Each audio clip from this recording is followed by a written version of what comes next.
Check me out now. Return of the smooth operator. Shotty on repeat. I say sleep later.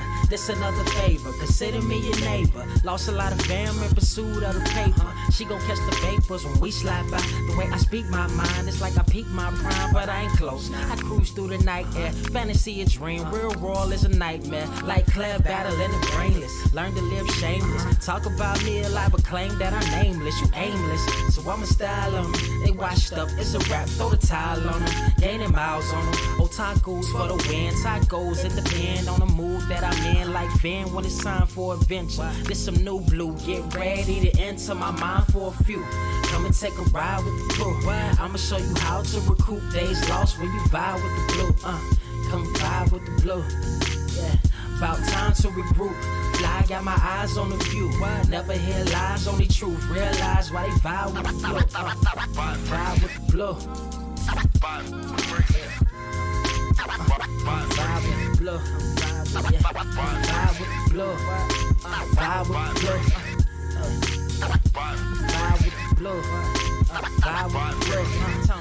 Vibe with the blue. Vibe with the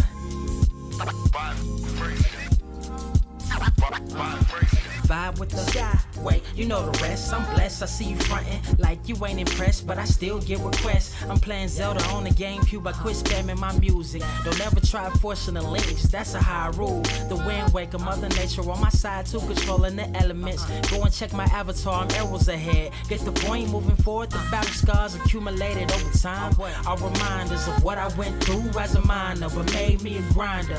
The trees broke down for this loose leaf. If life's a game of death, I'm Bruce Lee. Ooh wee, lose sleep on the regular, trying to get this word out. Then I crash nebula. Wish I had a very odd parent, maybe two, but it's cool. Everybody pays dues. Now it's time to make moves. Granny didn't raise me to lose. Think I'm in the mood for a cruise. Wanna ride? Come and vibe with the blue. Come vibe with the blue. Come vibe with the blue.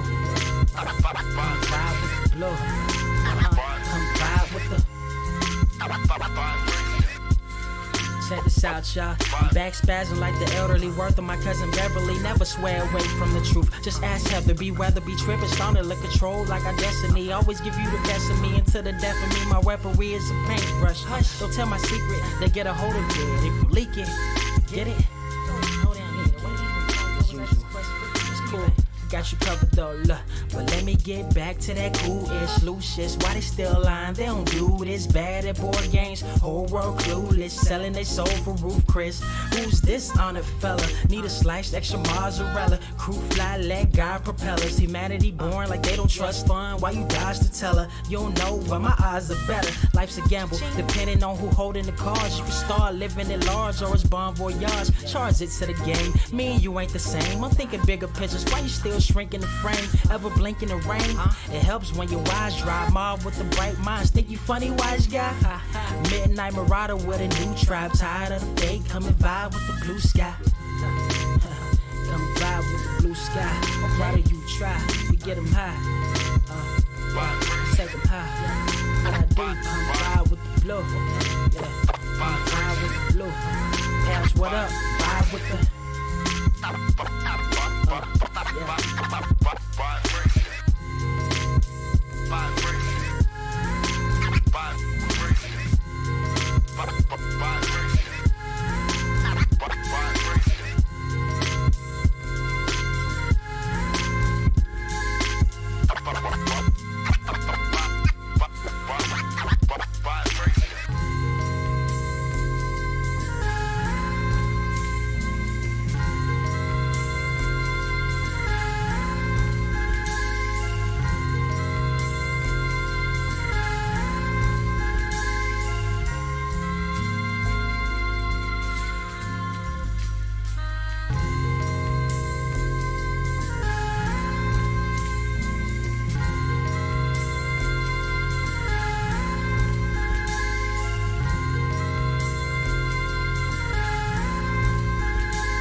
Wise grass only greener when it's fertilized. Gave them truth in these songs, they prefer to lies. Destiny beautiful, adrift in her purple eyes. You can't see me, you Stevie. Wondering how I reach more evolutions than Evie and make it look easy. Dream on, yeah. Dream on, dream weaver.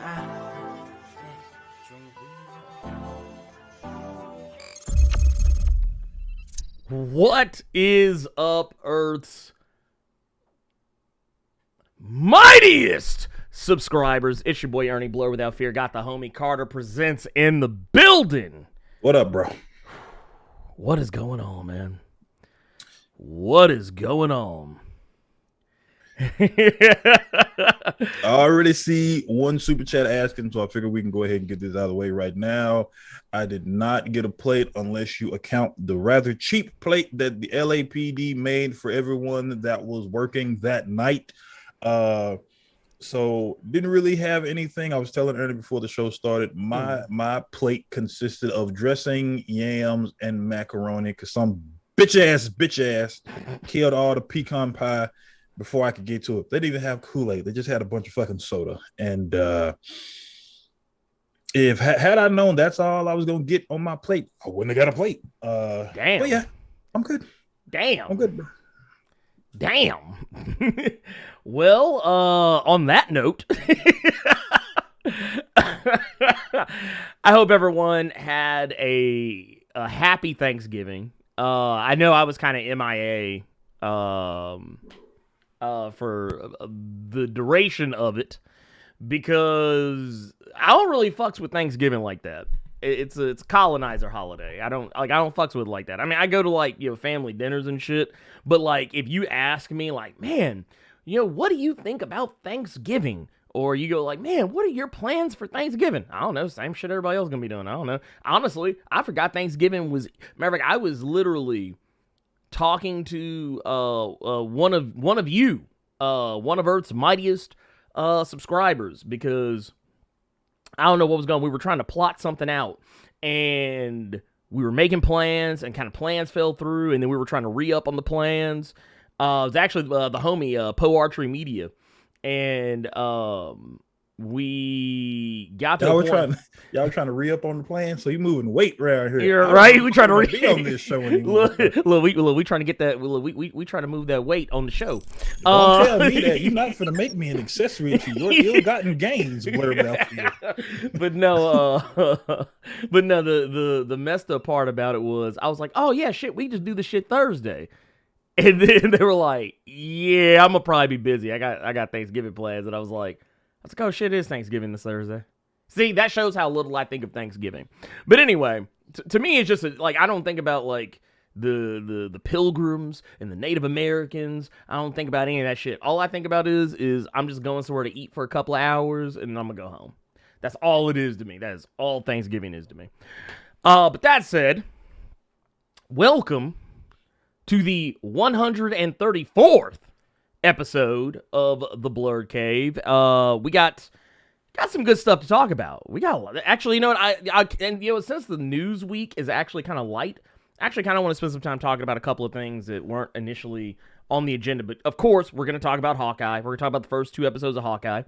We're also going to talk a little bit about there was some Mass Effect news that dropped, and we're also going to talk about some of the controversy surrounding both Hawkeye and Mass Effect. I know I don't get to use it very often in a sentence.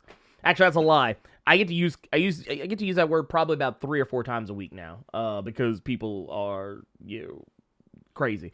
But we also got a couple other little odds and ends, and of course, as you know, as usual, we're going to talk about our recommendations of the week. Plus, we're going to be answering your questions both from the Discord and from the chat. So yeah, we got it's a lot of stuff. It's a lot of stuff. Also, speaking of a lot of stuff, we also got Eric Morgan with the $5 super chat. Says 2 episodes in, and Carter already repping the Tracksuit Mafia. I don't know what you're talking about, bro. He's like, I don't know. I didn't do it. He's like, I'm not gonna lie. I actually felt left out because I wanted to wear one, but I don't own one. And I feel like maybe I need to fit. You know what? I got a single suspicion. We're gonna start seeing more tracksuits out there, more than usual. Oh, please believe. Yeah. It's gonna happen. It's gonna happen. I see it happening. See, Marvel think they slick. They knew what they were doing because now that we're going in December, stuff like that. It's about to get very cool. So this is the prime time for those tracksuits to be worn in the first fucking place. Actually, I actually do want one. Like, but you know what would have made it even better? What was it? I wonder, are these? I don't know, because I don't traffic in these circles. But remember when like the velour tracksuits, first drop? Yes, I do. Everybody had them. Everybody had them.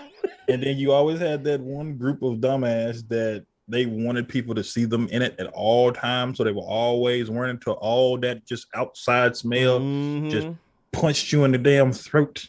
Dude. Man. To the point where they took that joint off when they was at somebody's house. Boy, you saw all the pit stains. Yeah, no, I'm good on all that. I'm good on all that. Okay, so you know what I say, since we're already talking about it, let's just go ahead and talk about it.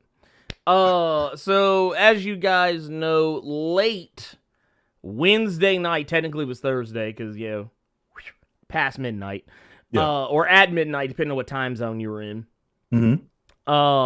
We got the first 2 episodes of the Disney Plus series Hawkeye, starring Jeremy Renner, Haley Steinfeld, was it Vera Farmiga, and a bunch of other motherfuckers. I can't go down the list of motherfuckers that are in that goddamn show. But dude, what did you think about it? Yeah, let's go ahead and just jump straight into it. What'd you think about it?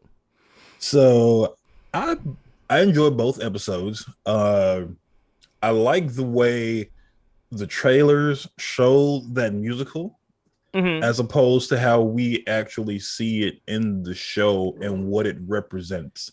Right. So that was one of the main things I really took away from it. But just from those first 2 episodes, I really only have one complaint, but then it's a half-ass complaint. Okay. Well, hit us with it. I want to know. Well, okay. So, like I said, I actually really enjoyed both episodes. David Aja's hands and Matt Fraction's hands is more so David, just from the intro and everything like that. The opening, all that stuff. A lot of if you didn't know we were doing David and Matt Fraction's run of Hawkeye, you watch that intro alone. You know watch now. The ending credits. You know what I mean? You know that motherfucker now. So I loved both episodes. I loved everything about both episodes. My real only complaint was Haley Steinfeld, and it wasn't her. Okay. It was how, and this is something you and I had a conversation about on the show before.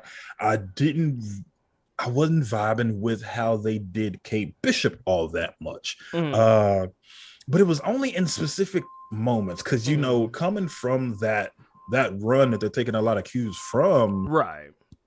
Kate's already established. She's already established. Yeah. She's actually kind of fucking smug, and it's I see what they're doing. It's a role reversal, right? Because Clint was basically the man child that Kate was having to watch over, and she was having to rein him in. She was having to save him from his own mistakes. Exactly. And in the show, we have something completely different, which is fine. Yeah. And there were only certain moments where I wasn't getting jiggy with her character, but they would clean it right back up, and I'd be right back involved into what I was saying. So really, that's really my only fucking complaint. You're kind of getting, and let's dig into that just a little bit, because that actually kind of ties into some stuff I want to talk about anyway. The idea of Kate Bishop in this, I get why they went the way that they went with her, because I hate giving this motherfucker credit, but credit to a terrible motherfucker, Joss Whedon, who kind of did something or gave notes to do something similar with the character of Peter Quill in Guardians of the Galaxy, the first movie. Originally, Marvel wanted to go in the direction of having Peter Quill be comics accurate. And by that, I mean that his father isn't Ego, the living planet. His father is was Jason of Spartax, the king of Spartax. Well, Joss Whedon put a note and said, if you make this motherfucker the son of royalty, no one is going to be able to relate to him. And that was his note on Guardians of the Galaxy, and that's the direction they went. And Guardians of the Galaxy, even though people don't care for Star-Lord now, for some reasons that are absolutely legitimate, others have less to do with the character, more to do with the actor playing. Yeah. Well, you know, people originally were kind of okay with him until Infinity War came out, and he did that fuckboy shit. and everybody hated him after that.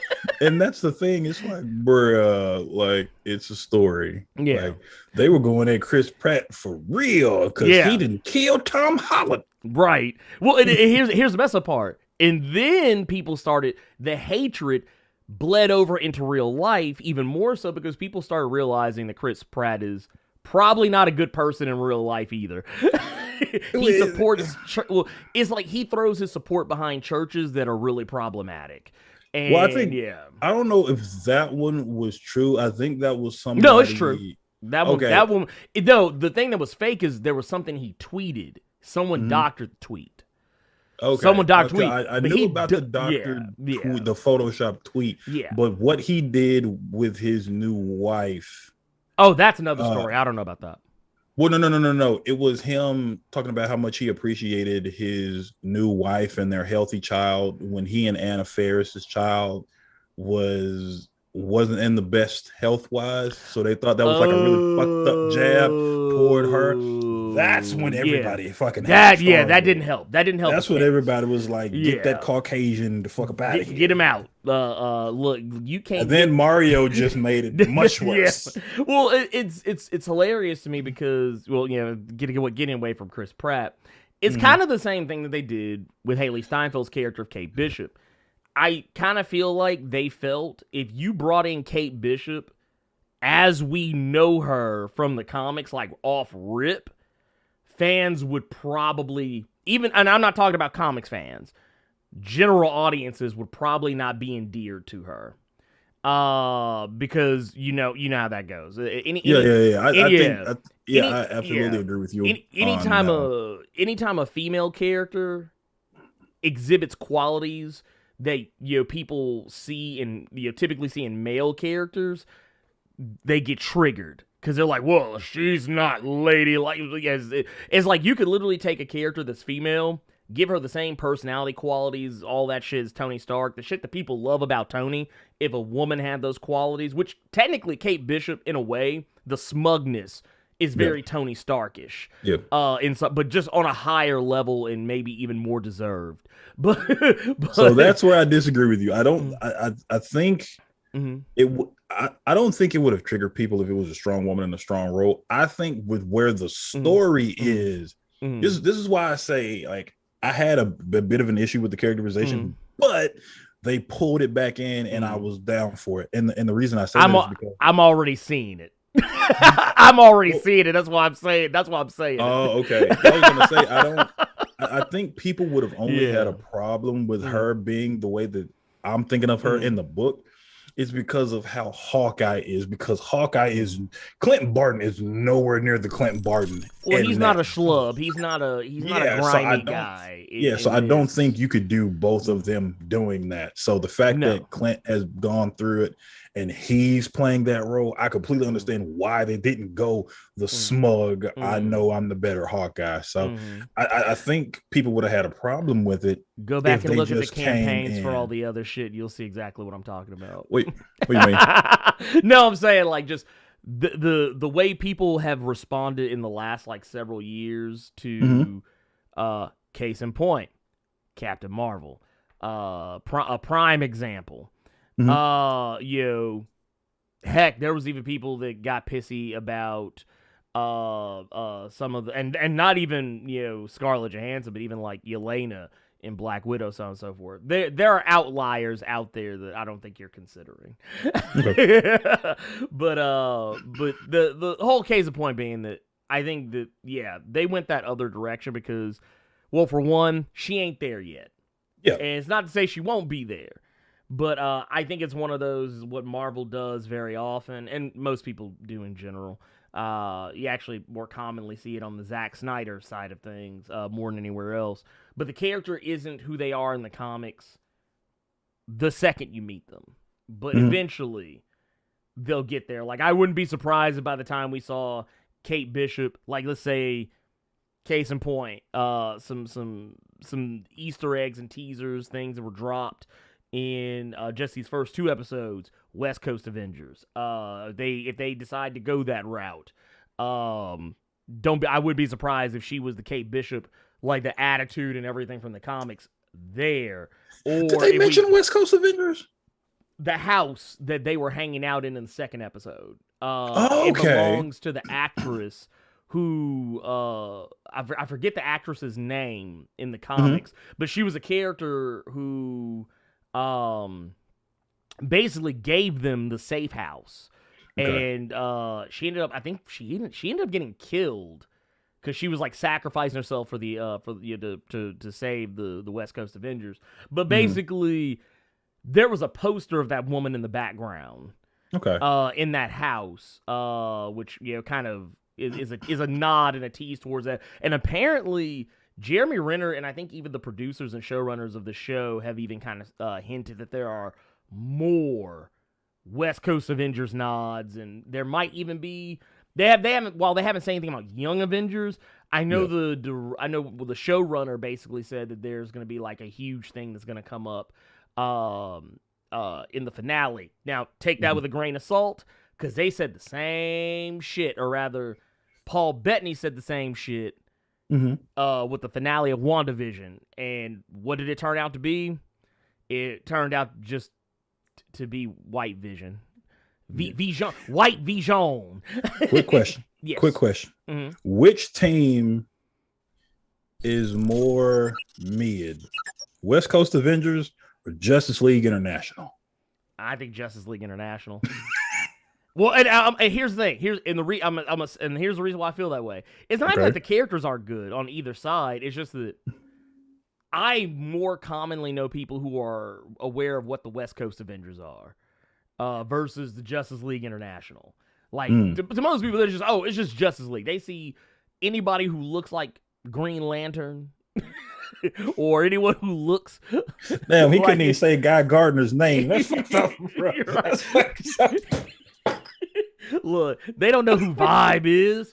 These motherfuckers have watched 8 seasons of The Flash and still don't know who Vibe is. Why you do Guy Gardner? They just call him Cisco. But no, why you do Guy Gardner? I love like Guy that, Gardner. That's cold. Here's the fucked part. I love Guy Gardner. I think Guy Gardner's great. That motherfucker makes me laugh. Not to mention, what was it during the Hal Jordan, the Green Lantern Corps? He was one of my favorite parts because that dude literally would pick fights with anybody. He didn't care. This man was throwing hands with the best of them. So how do they look like Green Lantern? That's fucked up, dog. Dude, I'm just saying. Look, dude, anytime somebody sees like a Green Lantern adjacent character, they immediately go, oh, that must be the Justice League. Like, heck, what was that? The DC League of Pets? The trailer? I heard somebody in the theater. Because oddly enough, it was them that pointed out to me, because I was more marveling at the fact that Cyborg looked like they plucked that motherfucker straight out the 70s. Wow. Meanwhile, everybody else looked like a modern superhero, but they had Jessica Cruz, and they didn't have Hal Jordan, one Kyle Rayner, one John Stewart. They had Jessica Cruz in the background, and someone's like, "Oh, hey, they got the Mexican." They said they got the Mexican Green Lantern. I was like, she ain't come all this way. She ain't go through all that shit in New 52 just to be the Mexican Green Lantern. Yeah. Call that woman by her government name. So you heard it here first, ladies and gentlemen. Justice League International and West Coast Avengers. Yeah.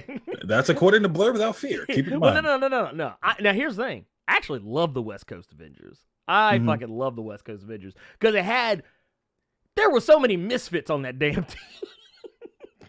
You had motherfucking Hawkeye, you had U.S. Agent, you had, Tigra, Moon Knight was on there for a good minute.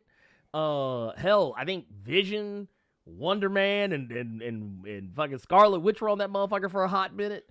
I'm trying to think about which one you're talking about because the only one that's popping in my head right now is the one fucking Squirrel Girl. Okay, yeah, that's a different group. I'm talking about the OG. I'm talking about the triple OGs, like, from, like back in the. God, who was that? Was that Steve Englehart? Shit, I don't remember. Anyway, the point of the matter is that yeah, I think by the time you get Kate Bishop into like whatever the next MCU appearance is, she will probably be a lot more like the one that we are familiar with in the comics. It's kind of like the same way I don't expect, like when the Miss Marvel show comes out, the She-Hulk show comes out. Actually, less so with She-Hulk. I think She-Hulk will be closer to what she is in the comics, like off rip. But but like Miss Marvel, I wouldn't be surprised if Miss Marvel isn't the exact same as Kamala Khan in that show, and maybe as time progresses, she becomes a little more, or maybe even less of that. But I do feel, I will say this, that you were talking about the performance of Kate Bishop. The other thing that actually kind of threw me off this show, and it's something that it's all over the trailers, and somehow my mind just didn't put it all together. I do really feel like if you're not adapting, but if you're borrowing from the Fraction run, it does change things when Hawkeye is a family man. Because, yeah, like in the comics, that comic run, I mean, really in comics in general, yeah, Hawkeye's not I wouldn't say Hawkeye's a bad person. He's not a bad guy. And I wouldn't even necessarily call him a fuckboy. But he's that guy that, like, you ever have that friend that just hits you up randomly sometimes? And they be like, and when you pick up the phone, they be like, bruh, let me tell you what fucked up shit I just did. Like, he's that guy. He's that person. Like, he's the one who always has some kind of a problem going on. Or he just makes bad choices. It's kind of like, you remember when we watched the Disney Plus trailer and they showed that scene, which I think is from like the third or fourth episode, where they're driving they're driving the car. They wanted to get in the Challenger, which is what actually happens in the comics. They use the Challenger, but like in that issue or the issue that they're adapting, the street race they have with the Tracksuit Mafia guys, there's a whole redhead that Hawkeye done broke off that had this girl in the STFU. And she tied up in the back seat. We can't do that in this one, though, because he got a wife at home and he got kids. We can't have Hawkeye out here being a whole philanderer out here in these streets. But no, I thought it was funny because, it made me think about, he is, like, even going back, I went back and reread the Fraction run very recently. And I was like, man, I forgot, man. Hawkeye was on some bullshit from time to time. But, I mean, overall, I like the show. I like the show a lot. It endeared me to the character. Well, Hawkeye, I couldn't be more endeared to him than I already was. I never really had any beef with Hawkeye as an Avenger. But I was immediately endeared to Kate Bishop because she kind of did already have that self-sense of, like, I'm the best, but like in this case, she still knows that there's a whole Hawkeye out there. But I think it's more blatant here where she thinks she's the best and she thinks she's the truth. I think this isn't really a spoiler. They showed the shit in the trailers, but you're like, I'm the man. I can totally hit that bell. And then, no, you ain't the best, sweetie. No, so, baby girl. No. Like, now, in the book itself, that's some shit I could see happening with Clint as opposed to Kate. Yeah, no, well, I could exactly. Exactly. So, that's why I forgive some of the characterization because it works within this MCU bubble. Well, and also Haley Steinfeld is so good of an actress that I feel like she's just good at selling that type of character. I still cannot believe that was fucking Vi, man. I cannot believe that. Dude, Haley Steinfeld's out here, y'all.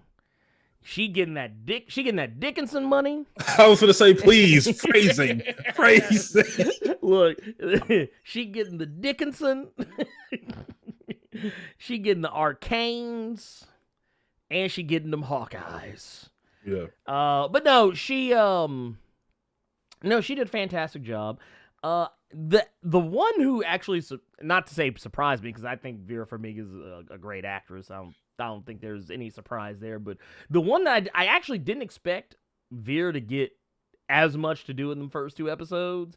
Mm-hmm. But even the little bit that you see her is like, it's quality. It's quality time. And she is kind of central to the plot because of another character that shows up in the first episode or 2. And I don't even know, honestly, at this point, it's not a secret. It's a goddamn swordsman. It's a goddamn swordsman. Just good, just be real. But I loved how, like, the moments where I thought Haley Steinfeld really shined is in those moments where she was going after that motherfucker. Like trying to put that motherfucker on blast. Go ahead. I didn't realize that was a swordsman until someone just said it in chat. Oh, you didn't? Oh, Lord. Because here's why. Okay, go ahead. When I was watching the episodes, when she had the fencing back and forth, Mhm. she was always blaming him for Armand, the fucking 7th, I think it was, some shit. Yeah, the 7th or some shit, or 8th or whatever. Some shit. Some of that stuff with the mom and new husband, I kind of fast forwarded through that shit. Nah, bro, you had to sit through it, man. You had to sit through it. Yeah. Man. You had to sit through it. That was development right there. That was development. I got you, and I'll take that L. But yeah, I totally did not realize that was a swordsman. So someone in chat just said, "I'm like, yeah." oh, well, okay. So the first hint is when Kate Bishop comes home. And there's an abundance of swords just laying around the house. And she was like, wow, you have a lot of swords. And then this dude shows up. And it's like, swordsman. That's him. Plus, he's like one of Hawkeye's like main dudes as far as like bad guys go. Like one of, not the, but I wouldn't say the maybe, but he's definitely one of. Like he's up there. But also even the fencing scene where they're like going back and forward, I loved how she just kept pressing that motherfucker. And eventually it came out.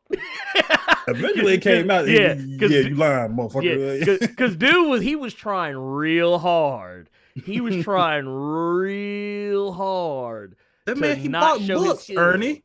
He bought books on being a stepdaddy.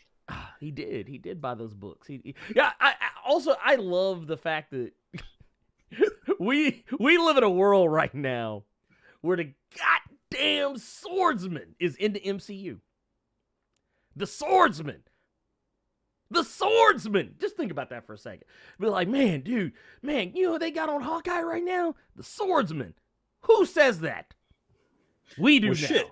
Did you really expect one of the main big bads, of Young Justice be goddamn Sportsmaster? He over here just beating his kids all dude, beating the fool out of him. Well, I mean, dude, it just is like that shows you like maybe DC need to lighten the mood a little bit. We got Swordsmaster over here fencing, putting it to Vera Farmiga, reading stepdaddy books at his local Barnes and Noble. We got Sportsmaster over here beating up toddlers for stealing Hot Pockets and pizza rolls. Actually, what I love about it was that episode where Artemis, she got the broken arm. Yeah, and he's like, yeah, maybe we should practice your one-arm boxing. And it's like, I was like, God damn. And just, I don't know, it was just the way he said it. It was like, that sounded sinister as fuck, dude. I was a little concerned. I was like, man, I like honestly, the whole time I was watching that episode, I was like, yes, child protective services. Because that motherfucker was for real. I was like, he beat that baby's ass. Because you knew when the camera cut away, he was beating the fool out that girl. But you know what? Maybe that's good storytelling because like they made me imagine what was gonna happen. Like I was imagining what was gonna happen. even though I didn't want to. But yeah, no, Hawkeye. Let's go back to the other thing you were talking about too. The Rogers musical. And this is why I told people when they saw that shit, I said, just wait to see how it plays out, because a lot of people thought that it was going to be there as a joke. And it kind of is. But it's not a joke for Hawkeye. It's not a joke for Clint, specifically. And I think that's the thing that I wasn't sure about whether or not they were going to go this direction or not in this show, is there's a very large theme of PTSD in this show. And not even just with Clint. I think you're going to end up seeing, we haven't seen it yet, but I think we saw the early stages of it even with Kate Bishop to a degree. And I think we'll end up seeing that. Maybe we'll end up seeing that as, the next 4 episodes kind of play out. But we really see it with Clint, because everybody else is laughing, skinning, and grinning and shit about this Rogers musical. Well, actually, no. One of the main things I loved was that his kids weren't. Well, no, his kids knew. Well, yeah, no, his and kids that's knew. what I love that because normally with a lot of these superhero things, he keeps it to itself. He keeps it to himself. Doesn't say anything. Right. Your little girl looked dead at him. I know, because that was your best friend. I love that part. Yeah, no. It was funny to me because at first, and the kids definitely understood, but I did love it first. Like, well, at least they made you look cool, and he's just like, no. And he was like, that motherfucker wasn't there. Ant-Man wasn't even there. he's like, why Ant-Man sitting there? Dude, Hulk is just a dude in a big ass motherfucking hoodie. What was it? Tony Stark just got on a jacket. He got on a red jacket and a harness, just lift. Another thing about that part too, the Rogers musical that I liked, and some people may catch this, some people may not. I think the very obvious thing is that it's kind of a knock on Hamilton.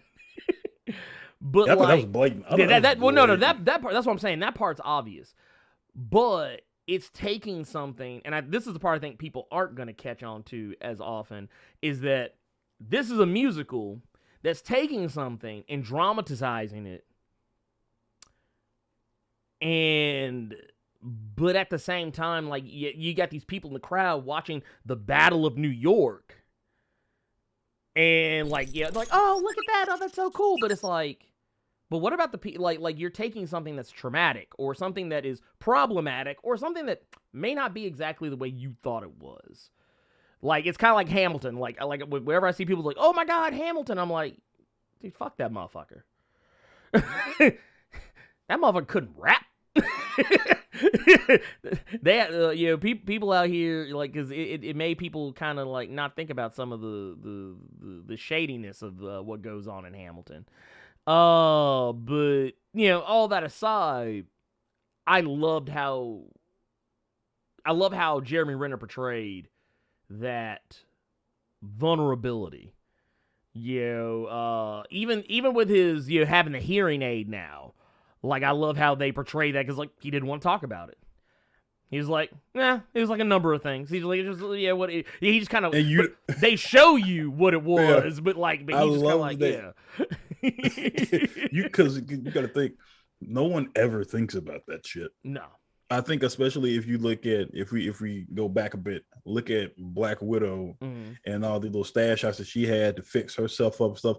You never think these two regular men, like right, just regular motherfuckers, regular ass people. So of course, like, they're gonna have some bumps and bruises. Right. I think the comic really kind of nailed that home, just because in the comic, Clint, that boy was always bandaged up, taped up, band-aid, this, that, and third. That motherfucker like DDP back in 1997. Boy, with that boy ribs was always taped. Every time motherfucker come up, self high five. As soon as he hit that head, ooh. Yeah, he was always fucked. Do you think they're gonna go the route of him kind of, I don't want to say being broke, but being broke? Just because I thought, just because if you remember in the comic, he didn't really have a whole lot. Yeah.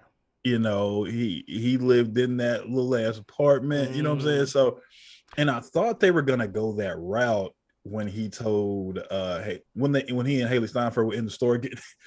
I don't know why, but seeing Neosporin in the MCU just made me giggle. I don't know why. and I thought I they were gonna think that was hilarious. Yeah. I thought they were gonna go that route because he kind of went up to the cash register, just kind of cheesing a little bit, like, "Hey, how you doing?" I thought he was trying to use the fact that he was Hawkeye, get it for free. Dude, look, the only way that shit would have been more funny is he set a bottle of witch hazel on the counter. I'd have fell out. No, you know what? Honestly, I don't know if they'll address that. They might, because I mean, they do kind of address in Falcon and the Winter Soldier that, you know, the Avengers ain't necessarily rich. Yeah. You know, that, you know, Tony Stark was kind of footing the bill for a lot of shit. Yeah. But I don't know if they'll do it here. They might. But the thing that I was, you know my favorite, there's a lot to love in the first 2 episodes. But you know the scene that I love the most, the one that actually spoke to me? When that motherfucker went to that LARP. That shit had me fucking dying. Because it was like, you could tell he had no love. He was like, I don't want to be here. This is stupid. This is silly. I can't believe I'm here right now. He's like, I'm trying to keep a low profile. Spoiler warning, by the way. What's up? I didn't say what people... I didn't say what he was there for. No. They just mean in general because of the stuff we've been talking about certain scenes. So let's just say this now. Spoiler warning. And I think this is just what the first. Yeah, this first 2 episodes. Yeah, and honestly, the LARP is in the trailer. In the trailer, is it? Yeah. Most of the shit we're talking about is in the trailer. In any of the trailers that they've shown, but the thing that kind of got it for me was just the fact that this dude's literally like, you think it makes you think about the fact that this dude's like a trained government op. Mm-hmm. This dude's like literally one of the best archers like ever. Dude's a swordsman like of the one of the highest calibers, and he's out here fucking around with these dudes at this fucking LARP. And I just thought it was hilarious. Yeah, I thought it was absolutely positively hilarious because you could tell towards the end of it he was kind of slick getting into it. Because this motherfucker's out here flourishing and shit and just all this other stuff. It's fucking awesome. It's like it did my soul some good as a person who used to do shit not like the medieval LARPs, but like just other LARPs. I thought it was amazing.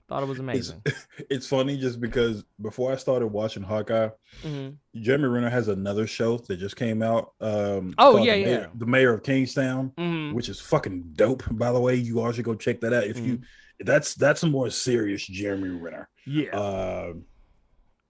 But I had just finished watching Mayor of Kingstown, so to see him in that beating up gangbangers and flashbangs and trying to send motherfuckers to prison, and then you flip it, and this motherfucker just had a LARP event. Basically, I almost got chin checked by that lady if he wasn't in character. Like, it was just, that shit was funny to me.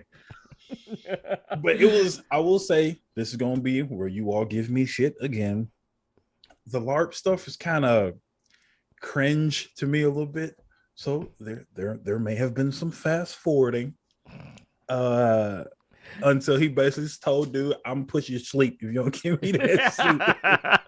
Well, no, what I loved about that whole setup though is that it was no different than something you would have seen happen.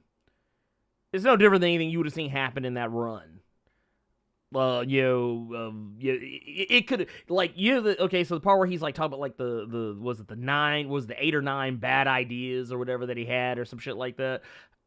I could have easily seen like they would have put a little thing up that said bad idea number 7. I would have totally just been like, yep, that's exactly what that was. But I dug it. I thought it was cool. I thought it was funny because it just, you got this guy who's like Hawkeye is probably the most serious of all the like core Avengers. He's probably the most serious part, even though, yeah, he does kind of like fart around a little bit. He does joke from time to time, but like he don't want nobody calling him Hawkeye. He's like, man, just call me Clint, man. Just call me Clint, dude. He's like, it ain't that serious. He's like, it ain't that big a deal. But I still laugh at poor Haley Steinfeld. Before he took that hood off her head, boy, she was finna get one of the meanest right hands. Before he realized she was a girl. Dude, he was about to Before he realized she was just a kid. Oh, he was about to fight night round through that child. Like she was about to get kicked into the motherfucking subway train. But no, anyway, let's real quick before we because there I do want to get to some of the controversy surrounding this show. Before we do that, let's look at some super chats real quick. We got one from Sawbone Sanchez with a $5 super chat. Says, shame on the motherfucker that deprived Brother Carter of his pecanless pecan pie. Somebody's been on Twitter. Hey, y'all gonna leave me alone about that. So many people like hit me in my Twitter DM. And you was just kidding, right? Nah, he was for real. Carter don't kid about no pecan pie. You take the pecans off the pecan pie, bro? Are you? One motherfucker said, "Are you okay?" You make me sound so disturbed for eating pecanless pecan pie. They had to do a wellness check on you, man. Make sure you was okay out here. Yes, I'm good, people. I'm good. Thank you for everyone who sent me messages. I appreciate that you cared. But it didn't kill him. It didn't kill him. Yeah, one motherfucker just flat out. I wish I could show you my phone, but this camera is kind of ass. But like, one motherfucker just flat out, just all the message sales in all cap. Boy, you better put them pecans back on there. Like you don't have to go to the store, get you a bag of pecans, and just like stick them on the pie. We got a 449 pounds from LJ Brown. Says, shout out to Blerd and Tracksuit Carter. What up, bro? I hope you guys are good and healthy. PS, did Tracksuit get his plate this time? Well, I knew that was going to happen. It's happening. It's happening. Mm-hmm. Let's see here. Eric Morgan with the $5 super just says, didn't realize the fiance was a swordman until the fencing battle. Yeah. But yeah, well, the thing is, it was the mustache. The mustache gave him away for me. Really? Also I read about it. But but no, but there's a scene right before you actually see him. There's a scene where Haley Steinfeld, Vera Farmiga, they're walking through the house, and Haley Steinfeld legit says, "Wow, you have a lot of swords now," and she's like, "Oh yeah," and then she goes into her husband detective mode. Yeah, just like it's like and the next thing I was like, a lot of swords around the house. Who would keep swords around the house like that? Swordsman. I didn't even put those two together. I just said maybe that was more shit that he bought from those little underground auctions that they were doing. Well, okay, so I'll tell you the reason why Swordsman was fresh in my head, because normally it wouldn't have been. But the reason why the Swordsman was fresh in my head was because I had just read a lot of Avengers and the Black Knight, and the Swordsman pops up in there too. Plus, I had just recently reread the Fraction run, so it was of Hawkeye, so that was also fresh in my head. So that's why. Otherwise, I probably would have been just like, who the fuck would that have been? I was like, who the hell is Jack Duquesne? like that would have been like what was it? That was it Dave Chappelle when he, on the Chappelle show was like, who the hell is Renee Zellweger? That was me with Jack Duquesne. That would have been me with Jack Duquesne. Gokon Sure His Baby's Father with a $2 super chat says they world star Garner when he knocked out Batman. God damn. Let's see. We got R. Jack Philhead with the $5 super chat says Carter out here looking like a shot of vodka and Kahlua Black Russian with the tracksuit. Ernie's the king of Tennessee. So far, I'm digging Hawkeye. We also got CT Cook with the $5 super chat says I'd rather have a West Coast Avengers than Young Avengers. Hashtag Clint's family needs to die. Damn, that's cold. That's cold blooded. You are muted. a lot of people that despise the fact that Hawkeye is a family man in the MCU. They hate it. But see, the thing is, I don't feel that morbid about it that I want them to die. I mean, technically they did die, but they came back like everybody else. They thought. I hope they're talking about. Aaron Obsidian is saying he thought the swordsman was Waluigi with that mustache. Lord, I did not need you to do that. Yeah, That but was no, disrespectful to me. I apologize. Well, I mean, here's the thing. For one, I would not rather, if it was an either or, I would not pick West Coast Avengers over Young Avengers. I'm sorry, I just wouldn't. Don't get me wrong. I did just say that I liked the West Coast Avengers, but I don't like them that much. Nick D with the $5 super chat says the PTSD aspect was the only thing I liked about Iron Man 3. That actually is a reasonable. I did like that. That was really a did. reasonable way to feel. Yeah. I will say no. I take it back. It's not the only thing I liked about Iron Man 3. The other thing I liked about Iron Man 3, they technically borrowed this scene when they did Luke Cage season 1. But Iron Man 3 did it first, as far as Marvel stuff is related. But the part where Iron Man, he finally gets his suit back, and he starts beating the brakes off all them dudes that are holding him hostage. And then there's the one dude left, and then he's getting ready to blast the fuck out of the guy, and dude just puts his hands up. He's like, "Yo, I don't even like these dudes," and he just ran off. That part right there, it saved the movie for me by that much. I still people always talk about Thor: The Dark World. I think Iron Man 3 is actually the worst, one of the worst Marvel movies. Yeah, that's just me. I fell asleep in Iron Man 3. I legit was passed out. I can't say that. I can't say that. Not with Iron Man 2 being the thing. I like 3 way more than Iron Man 2. I could never give 3. Dude, nah. 3 just no. No. I despise that movie on the atomic level. Go Cusher, baby father with a $5 super chat says, read Stepfather books. All he has to do is watch the Baby Boy movie. Look, Jack Duquesne ain't out here watching Baby Boy. I do not want this man to walk off camera and then snatch the shit out of Haley Steinfeld. All of Marvel would get canceled. Oh yeah, dude. Could you imagine? Look, if I don't want to just see Haley Steinfeld Clint Look, no, Disney Plus would be shot down. You would be mid. The episode would literally, it would just go. It's off. It's cut off. It's canceled. I don't want to see Jeremy Renner in no damn fake wound. I don't want to see none of that. No, I don't want to see it either. I don't want to see it. I'm good. I'm good on all that. Jared JD from NC says, welcome to the Blerd Club. Welcome back. And appreciate it. Much appreciated. Thank you for that membership. By the way, becoming a member of Blerd Club, get access to exclusive video series, the top 5 comics of the week.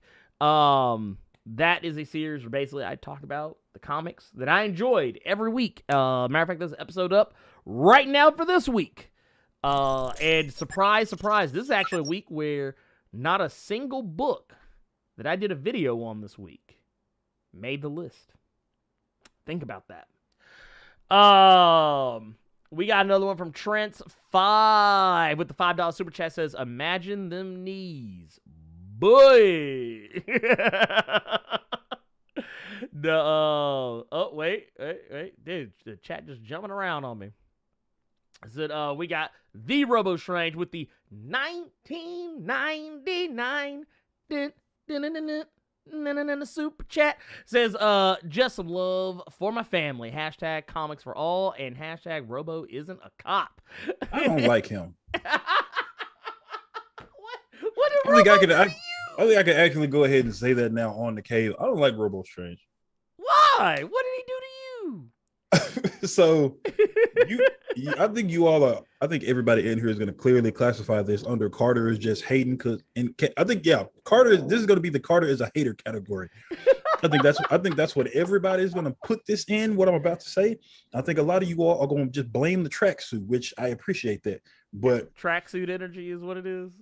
Now that I have seen Robo's wife, I don't like you, nigga. I don't like you. His wife looks amazing. I don't like you, Robo. I don't like you. I don't like you. That man's wife looks fantastic. Happily married. I love seeing just black love or POC love, however you want to say it. I don't like you, motherfucker. I don't like you. I don't like you. I don't know what you did.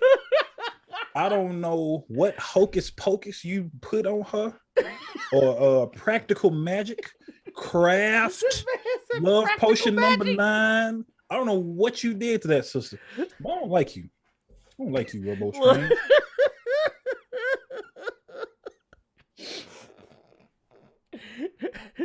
Look. That's gonna be the only time you'll ever hear me use that word with such malice. But I don't like you. I don't like he's you. Like, I don't like you. He's like, you hate shit.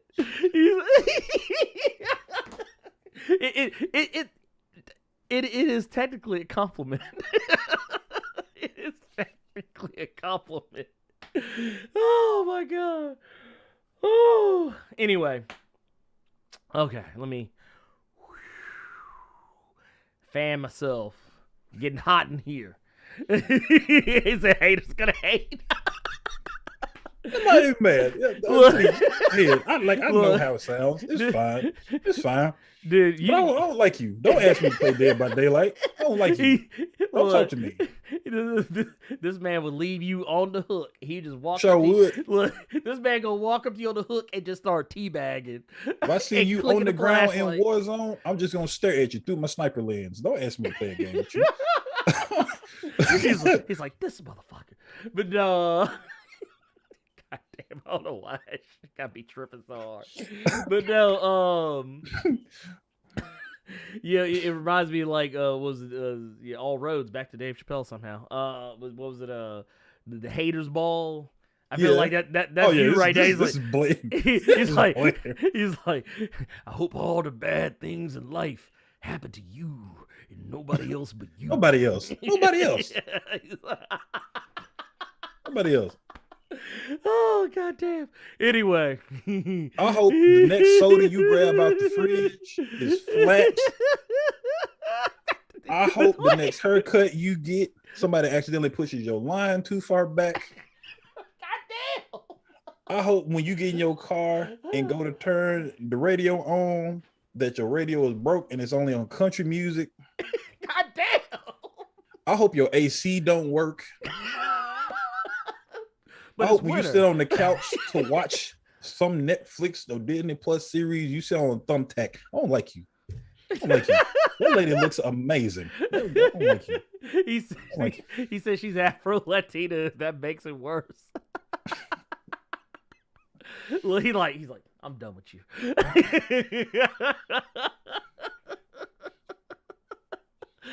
Oh my god! Be forewarned. I know how this makes me look. That's fine. He's like, it's okay. He's like, I'm good. He's like, look. I enjoyed these first 2 episodes of Hawkeye, though. I really did. He's like, I really did. Oh goddamn! So it was. Can't wait for Kate versus Yelena. Got me planning a catch and release. Oh, look up. Got the peaches. I didn't even realize until people kept saying this shit in interviews that she's supposed to be on here. Yeah. This is why I like that I don't keep up with a lot of that stuff, because I like to be, I'm one of those people that still like to be surprised. Well, here's the you want to hear the fucked up part though? This is yet another case of we talked about this.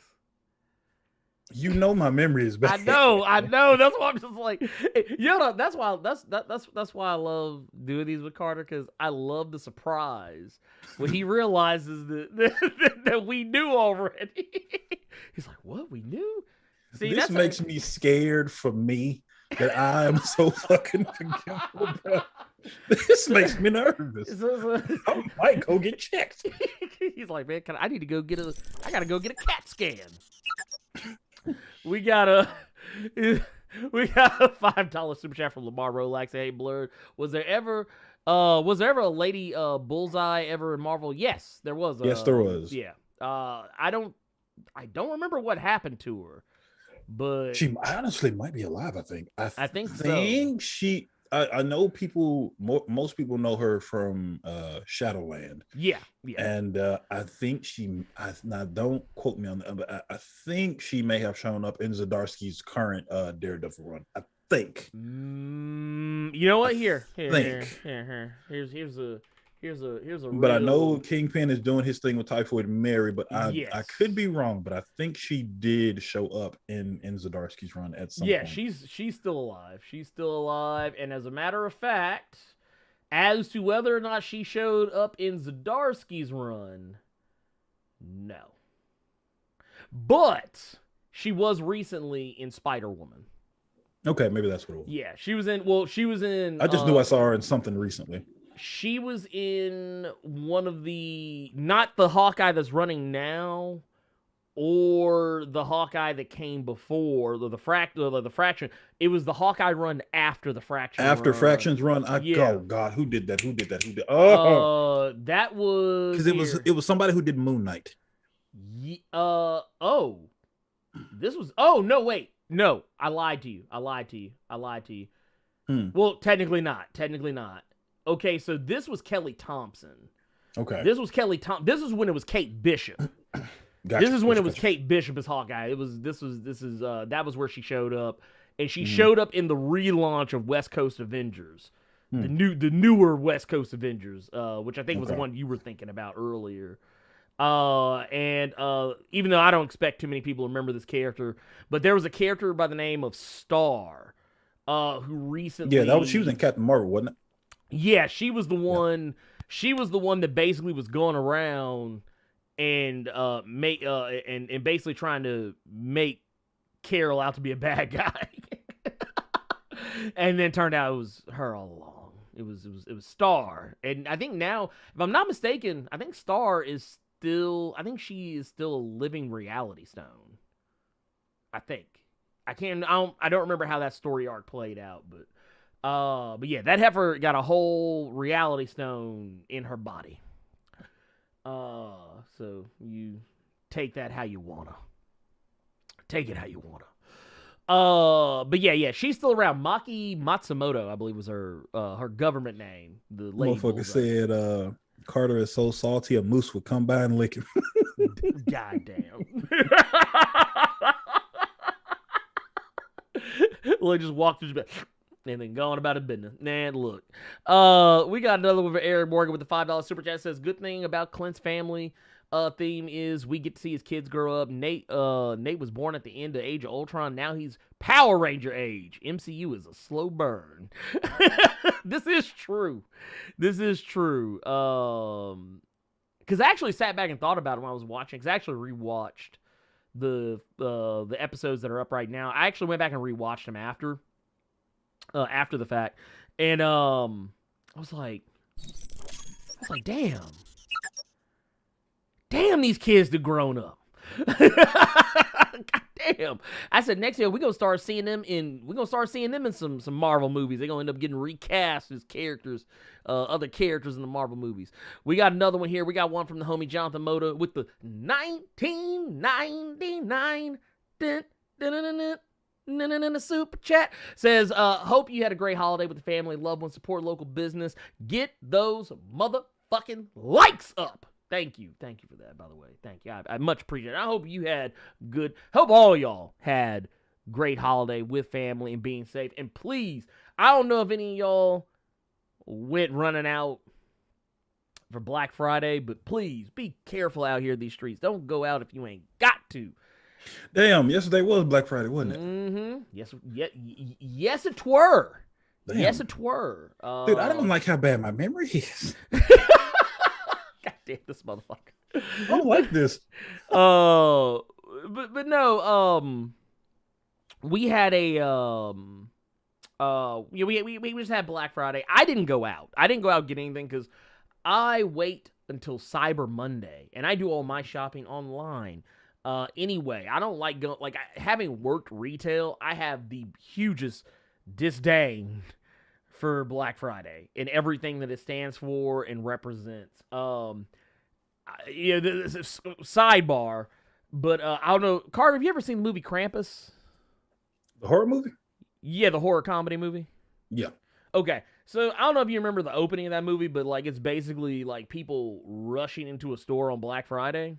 Yeah. That shit gave me PTSD. Like when I saw that scene, like I wasn't laughing. I was triggered. I was like, oh shit. Matter of fact, to the point that was, I think Bruce Campbell got a new movie out right now called Black Friday. And I kind of I kind of want to see it, but I know if I sit through it, I mean, granted, it's played entirely for laughs, but I think I would. That actually brought up some memories for me when I saw that trailer. I'll probably watch it regardless because it's Bruce Campbell. But when I saw that, I just started thinking about those Target days and GameStop. Well, the GameStop wasn't that bad. GameStop wasn't that bad. But like Target and Best Buy, just Target and Best Buy. Yep. Good Lord. Target and Best Buy both were terrible for me.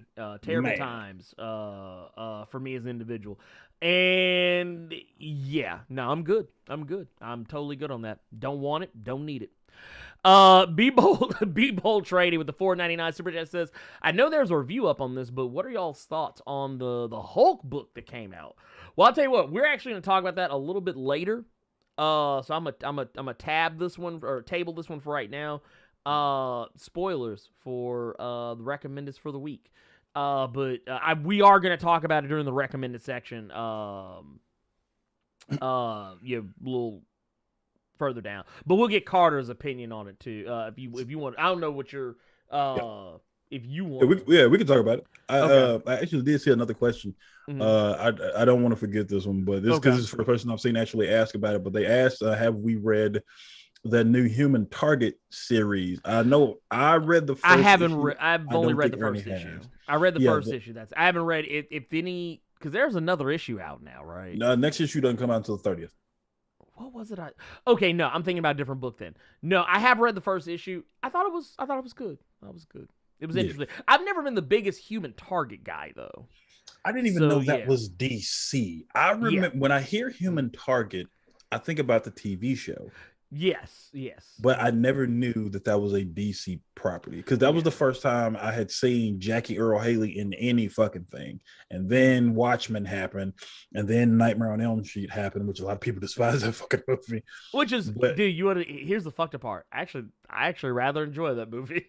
I like the fact that he was a bad guy in that movie because it's a horror movie. He's supposed to be the bad guy. Right. But just not to get off subject, but I enjoyed the first issue. But I mean, it's Tom King and Greg Smallwood. I didn't think I wouldn't enjoy that shit. I know Tom King ain't just hitting like that, nowadays. But when it's these smaller, I think it was just his Batman nobody liked, because I feel like Tom King is good everywhere except for like, and I'm not saying his Batman isn't good. I'm just saying that it's just kind of all over the place. But it's his Batman.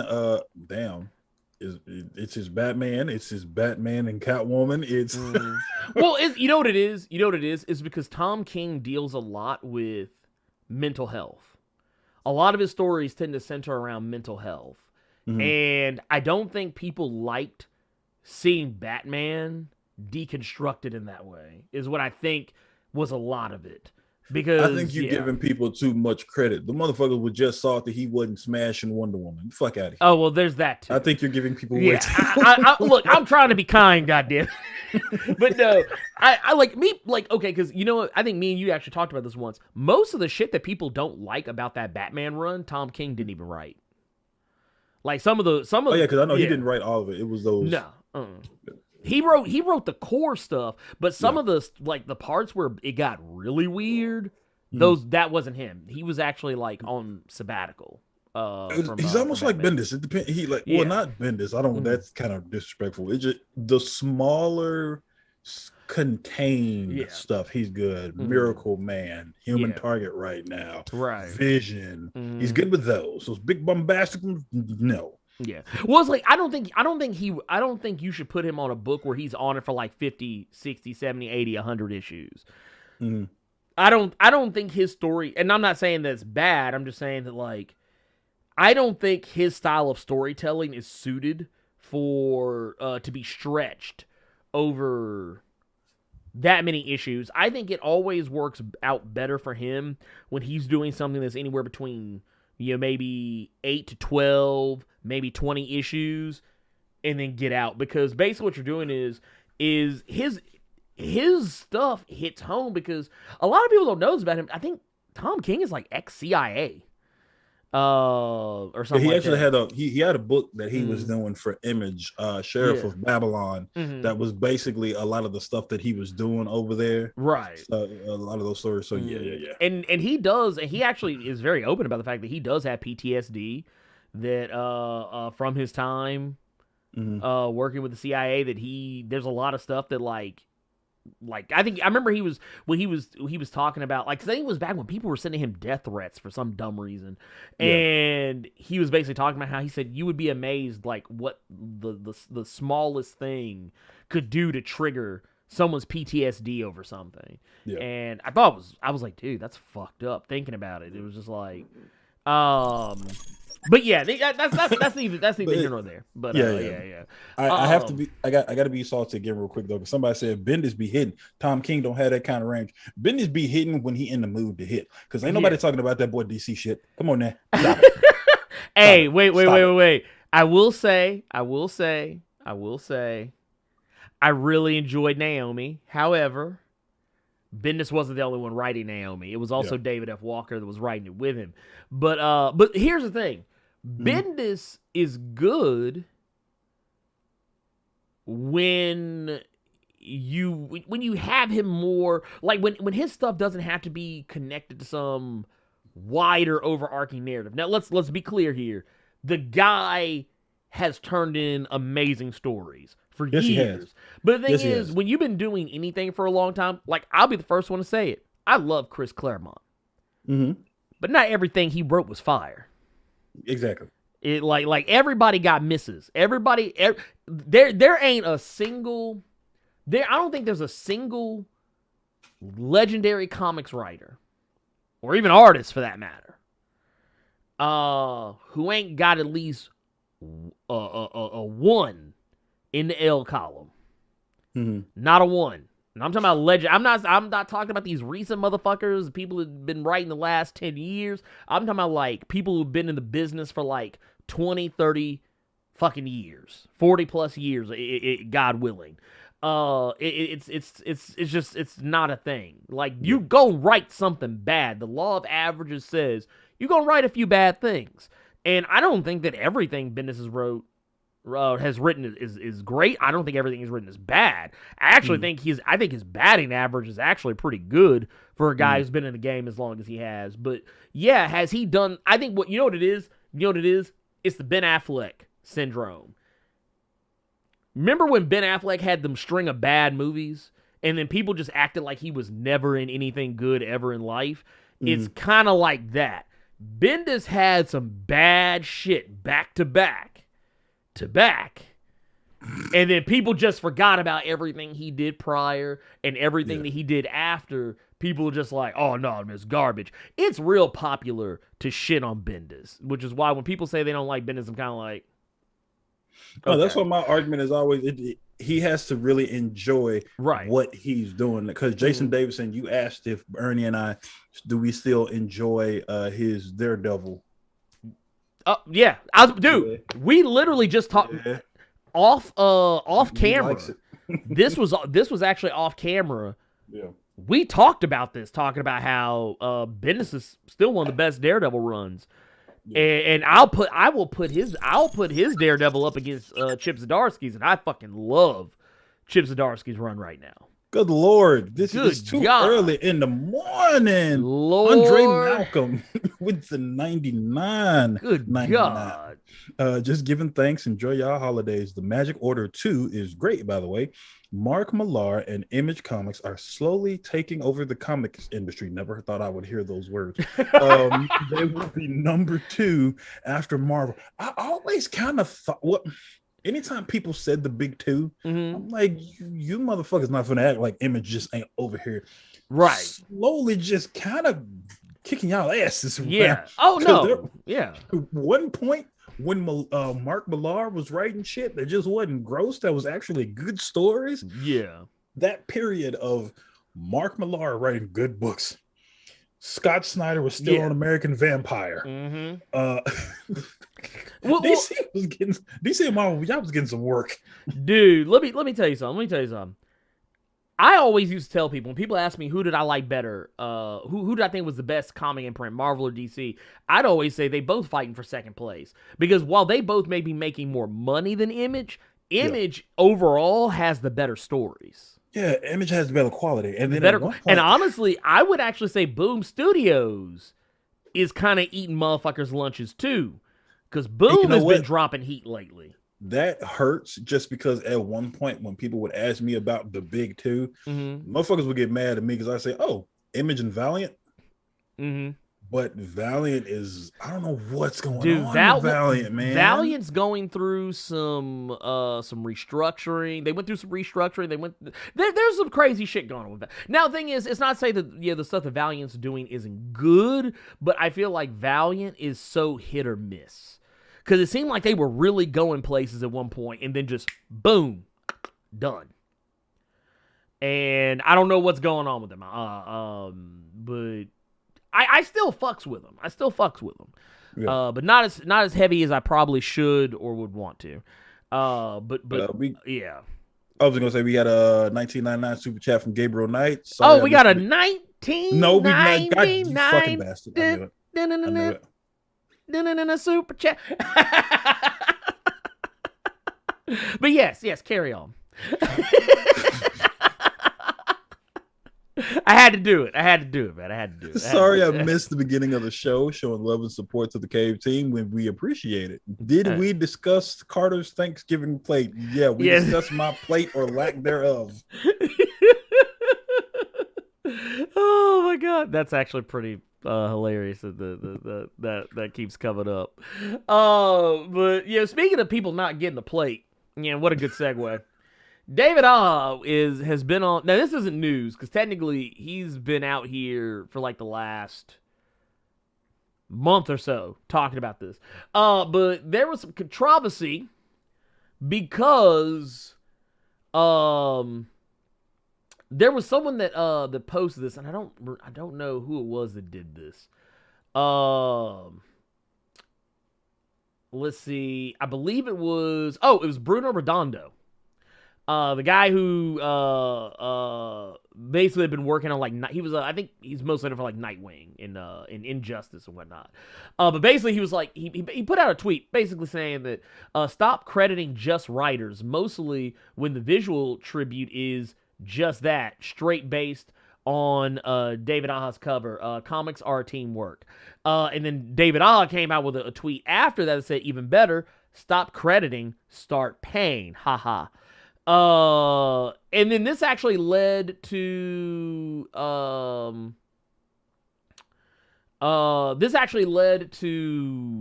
a bigger narrative. People have actually, I don't honestly think it's an effective boycott, but people have apparently been boycotting, or at least claiming that they're boycotting Hawkeye, because a lot of people are upset that rightfully so. And here's the thing. Is David Aja's work all over the opening credits of, or his style of artwork all over the opening credits of the Hawkeye Disney Plus show? Yes. I mean, it's not 100% one-to-one his visuals, but I mean, if you look at it, you'll go, that's that's clearly even the yeah. promotional material they keep posting around, like that shit is all over LA. Yeah. All kind of billboards and chairs and shit. I'm like, that's clearly, we know what you got that from. Come on now. Right. This isn't speculation. We're not speculating on this. This is what it is. Yeah. So to only give credit to Matt Fraction, it's like, dude, like, come on, man. Like, come on now. Because a lot of the images and shit that they're showing, like, we wouldn't have known we wouldn't have known Clint Barton had hearing aid if it wasn't in the book drawn, and we see him fucking with it. Like, a lot of those shit. One of my favorite issues from that run had no dialogue because it was just everything from Pizza Dog's perspective. Yeah. And Which honestly, have to, I wish we could. I would love to get an episode that was that, but I know we won't because it's only 6 episodes. yeah.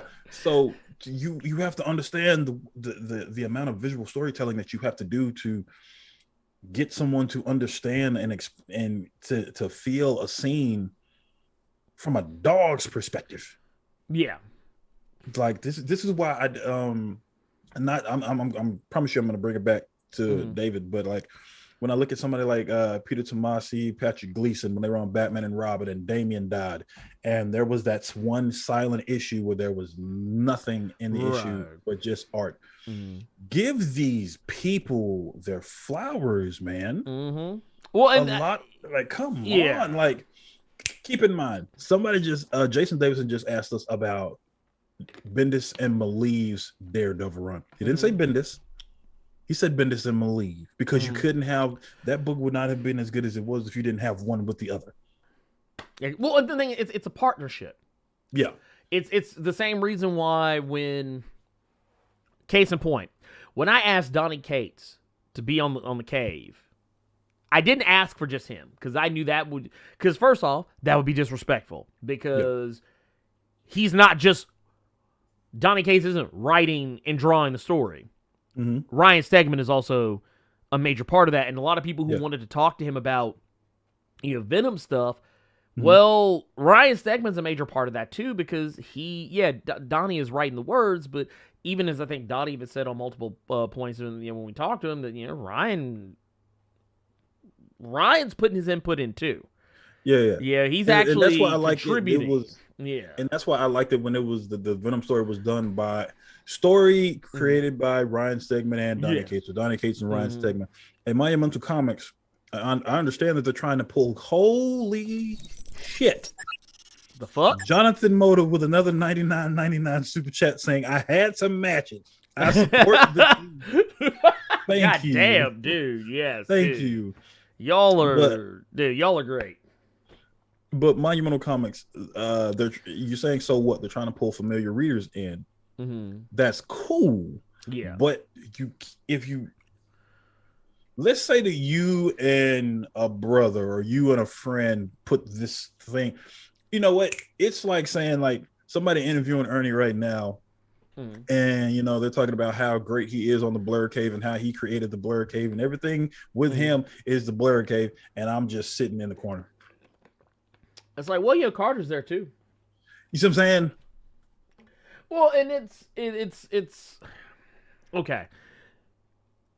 That's why when I don't know if anyone saw this tweet, but I recently put out a tweet because I was sitting in my car. I was actually waiting on a friend of mine to meet me so I could pick up my copy of a Pokemon from him because we went halvesies on the Brilliant Diamond Shining Pearl double pack. And while I was waiting, because I got there early, I was like, let me read some comments. I put out a little tweet saying, hey, I'm catching up on... I didn't just say Donny Cates is Thor. Yeah. Because... Nick Klein drawing that motherfucker too. It's like, yeah, man. Donny Cates' Thor is great. Fuck that motherfucker who's drawing it. Like that basically what it would have been if I just would have said just the one thing. Yeah. But no, it's a collaborative effort. Yeah, it's a collaborative effort, and you gotta give credit where credit is due. Now, I mean, to be fair, yes, he does get a special thanks. Did he? And he does get a special thanks in the credits for Hawkeye. But the problem people are having is that they don't want and not just him, but other people as well. Don't just give them a special thanks, pay them. Which, to be fair, in some ways, yes, Marvel does pay them. Yeah. But it's not what it like, depending on what it is. Like, case in point, I think I remember Jim Starlin and Ed Brubaker have talked about this, how, they get a check whenever something that they used or they create, or something that Marvel uses, or something that they created, gets put in a movie or video games. I remember what was it? It's like what I told you Jerry about. Conway has said that. That's how I knew about the Dweller in the Dark.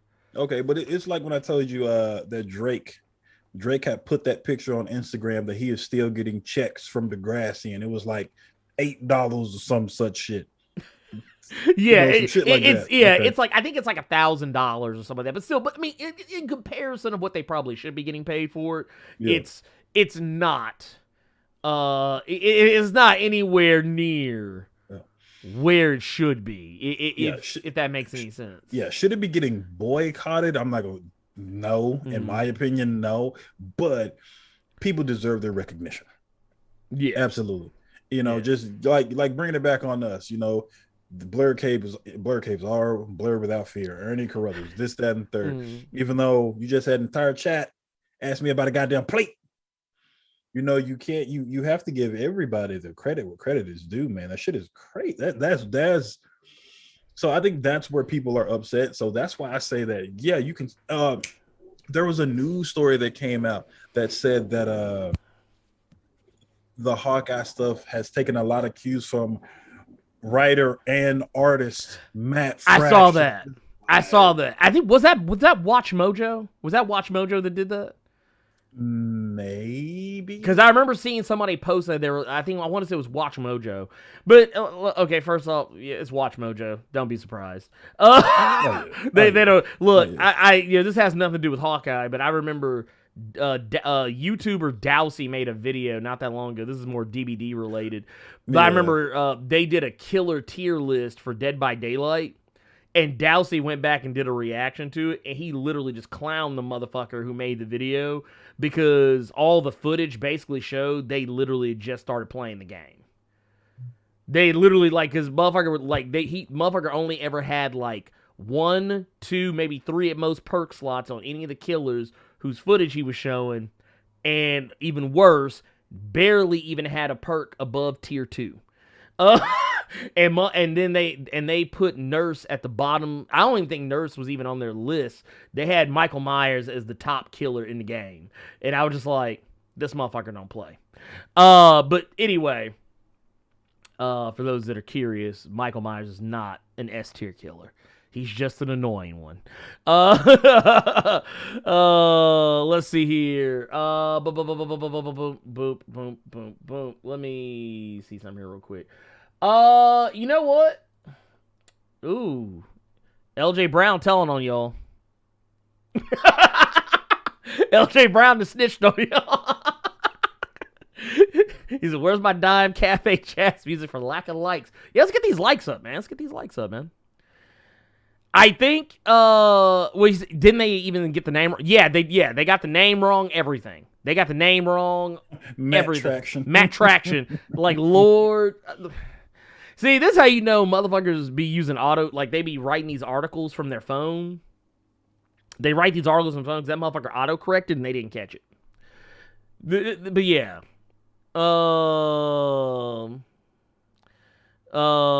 Let's see here. Let's see where we got here. Yeah, Matt Fraction is in the credits as an advisor. Yes, he is. Yes. Yeah, he is in there. But yeah, no, and I do agree with Felix here. This is why the comics industry needs to unionize. Way too much exploitation going on in creative industries. And yeah, here's the thing. And I saw earlier, Monumental Comics said, yeah, they should negotiate these things, their contracts. But here's the thing. The MCU wasn't a thing as what it is right now. Back in, so when this comic was probably being navigated, that comic started in, 2012, 2013? So the MCU was, I mean, it was a thing, but it wasn't quite where it is today. And I don't think anyone foresaw that these things were going to be happening. And now that they can, they can, maybe they can do something about it. But yeah, it is what it is. I hate it. I hate to see it, but I do want these people to get their flowers. I do want these people to get the credit they're due, what they're owed, because honestly, I kind of feel, and a lot of people took what Ed Brubaker even said out of context, because technically, he was serious, but he wasn't as angry as a lot of people tried to make him out to be. Basically, he was just pointing out a fact. But the thing is, there is truth behind it that Marvel, and DC for that matter, have made multi-billion-dollar franchises, more Marvel than DC really, multi-billion-dollar franchises out of creations of people that aren't really getting paid, because you're basically taking these people's work and you're, in a way, you're just kind of remixing it, It's the same argument people used to have about hip-hop music back in like the 90s and early 2000s. Oh, you're just stealing somebody's work and just remixing it. And even though technically they are turning into something new, you got to pay the people whose work you're taking, and you need to pay them what they're owed. Punk Tress with the 99-cent super chat. Appreciate it. Smiling devil emoji. I appreciate it. I appreciate the energy. But yeah, Bill Finger is a very good example of that. Bill Finger didn't start getting credit for Batman until what? Batman v Superman?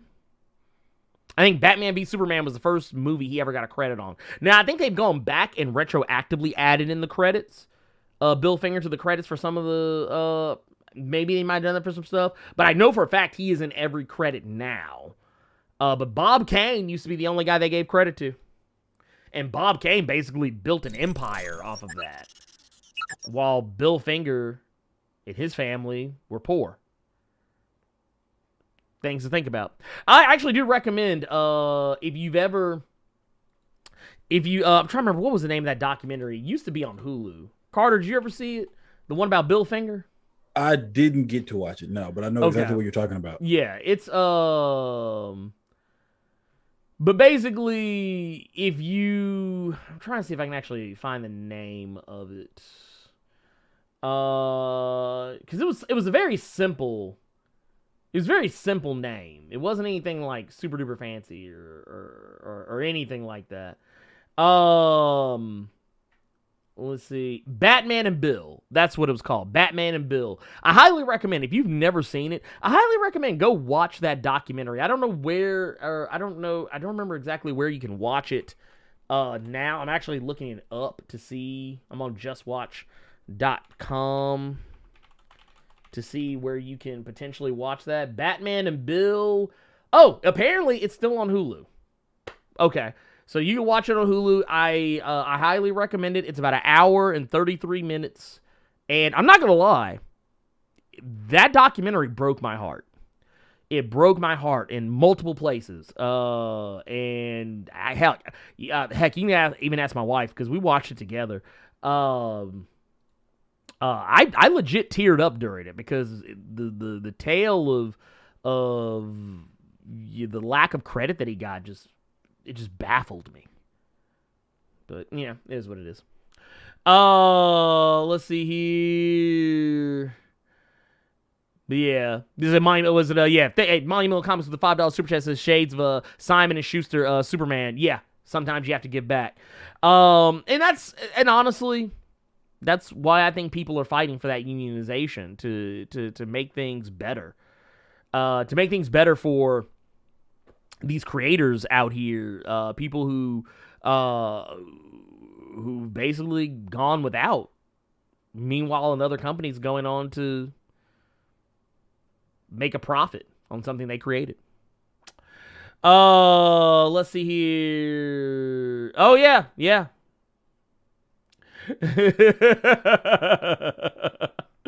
but no.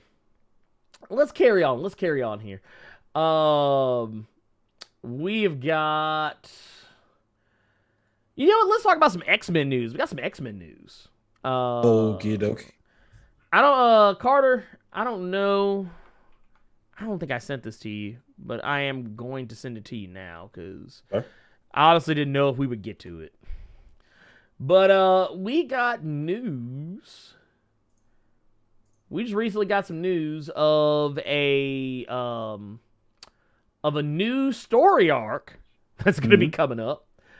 And this one's going to be coming out in spring of 2022.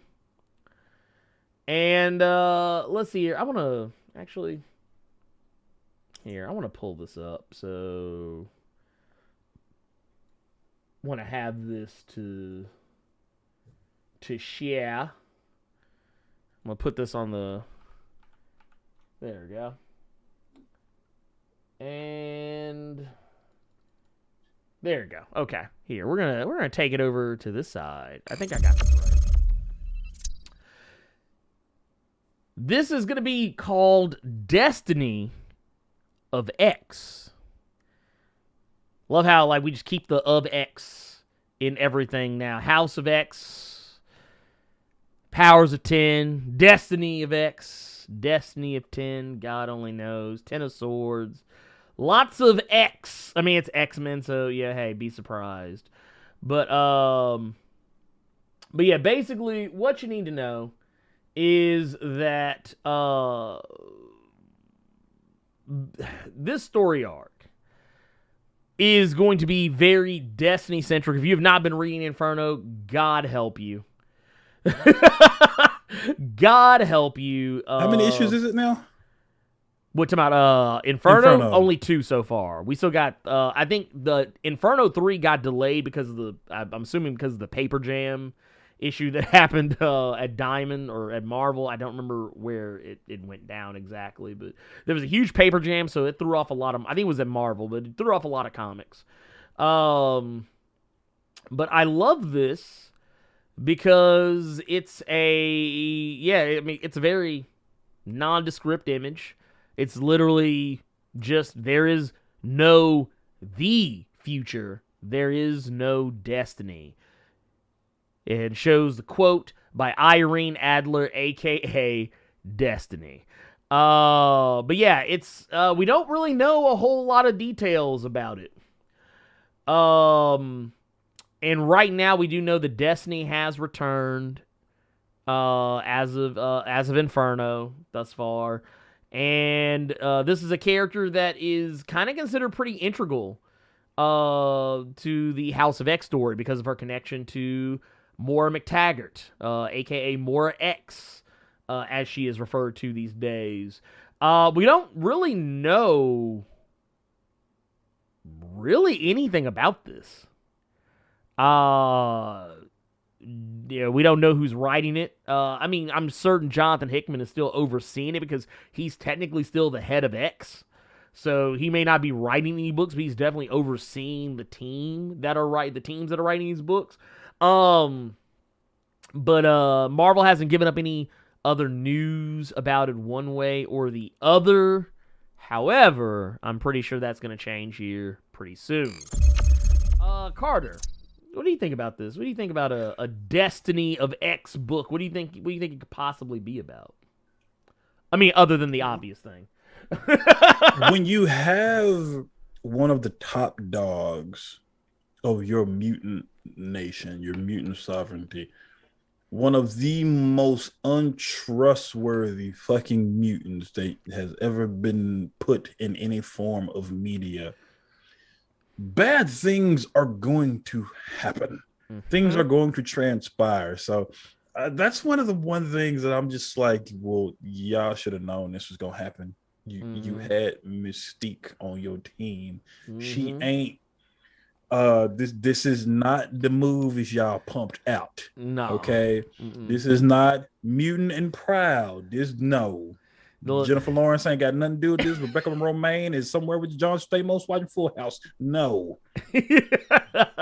Why would you give that woman that kind of power and authority? Somebody that's who really shouldn't have been able to get resurrected was fucking Mystique. Yeah, they kept bringing this bitch back. They kept bringing her back. They were like, no, gotta bring her back. Like Mystique is the one who now she has the 5 looking at Xavier different. So she's put all kind of little threads and pieces in people's minds. So now that she got her lady back, it's not a doubt in my mind that shit's gonna go bad quick. Right. It's But at the same time, just going off of that last issue of Inferno, I don't trust Mystique because it's fucking Mystique. And even though she's been angry at what Xavier and Magneto have done, you still did some shady shit of your own. You shouldn't really be surprised at somebody doing you dirty with the amount of shit that you have done that we have read. At the same token, though, just from these issues of Inferno, I don't trust Moira's ass either. No, I don't either. Not neither one of you. Like, I'm giving the side out of both you bitches. Well, and that's kind of the thing. It's like, who do you trust? Because Charles ain't trustworthy. Nope. Magneto ain't trustworthy. Well, no, I'll take it back. I would absolutely disagree with that. Magneto. Well, I wouldn't say. Yeah, okay, I understand. What no. I'm saying he's the only one that really ain't changed. Well, okay, I'll give you this. I would trust Magneto before I trusted either of them. But Magneto kind of, here's the thing. Magneto be on that bullshit too, but a lot of times he don't get name dropped for it because it's usually because he's doing it with Charles. It's I think I agree with you there. I think it's more so. Well, I think where I'm going is he's not trustworthy. He's the one who hadn't changed. If right. Dirt to you, you kind of know it was him. Yeah. He ain't gonna hide it from you. He'll do it in your face. So yeah, he'll do the fuck shit right in your face and then be like, "What you expect?" But no, but yeah, Moira definitely. She's up to something. Destiny, obviously. Mystique, obviously. Okay, first off, you got a whole Mr. Sinister on your council too, man. You got you got to expect this shit to happen. But I think what's going to end up happening here, and it's what I've kind of posited in my videos for Inferno, is that, and I've even talked about this even prior to this, I feel like at some point we're going to see, and I think it's already happening, a changing of the guard. I think we're going to end up getting to a point where the quotey fingers bad guys, the people who have typically been bad people in the X-Men's corner of the Marvel Comics universe, they're going to be the ones who have all the power. And we're going to end up seeing that maybe it's not going to go the way they thought it was going to go. Or it might be better. Like it'll probably do like it usually does. Like, all the bad guys are going to have all the power. Charles and Magneto will be on the outs. And it's going to go good for a little bit. And then that shit's going to nosedive. And they're going to be like, well, we fucked that up. Like the whole Krakoan experiment is basically going to die on the hill of its bad guys, is what I think is going to ultimately wind up happening. And maybe it might force them to realize maybe they really should actually be working together instead of trying to always stab each other in the fucking back. But well, some characters, that's in their DNA. I don't think we're gonna see, like, look at Sebastian Shaw. Right. He got gang initiated beat down. Mm-hmm.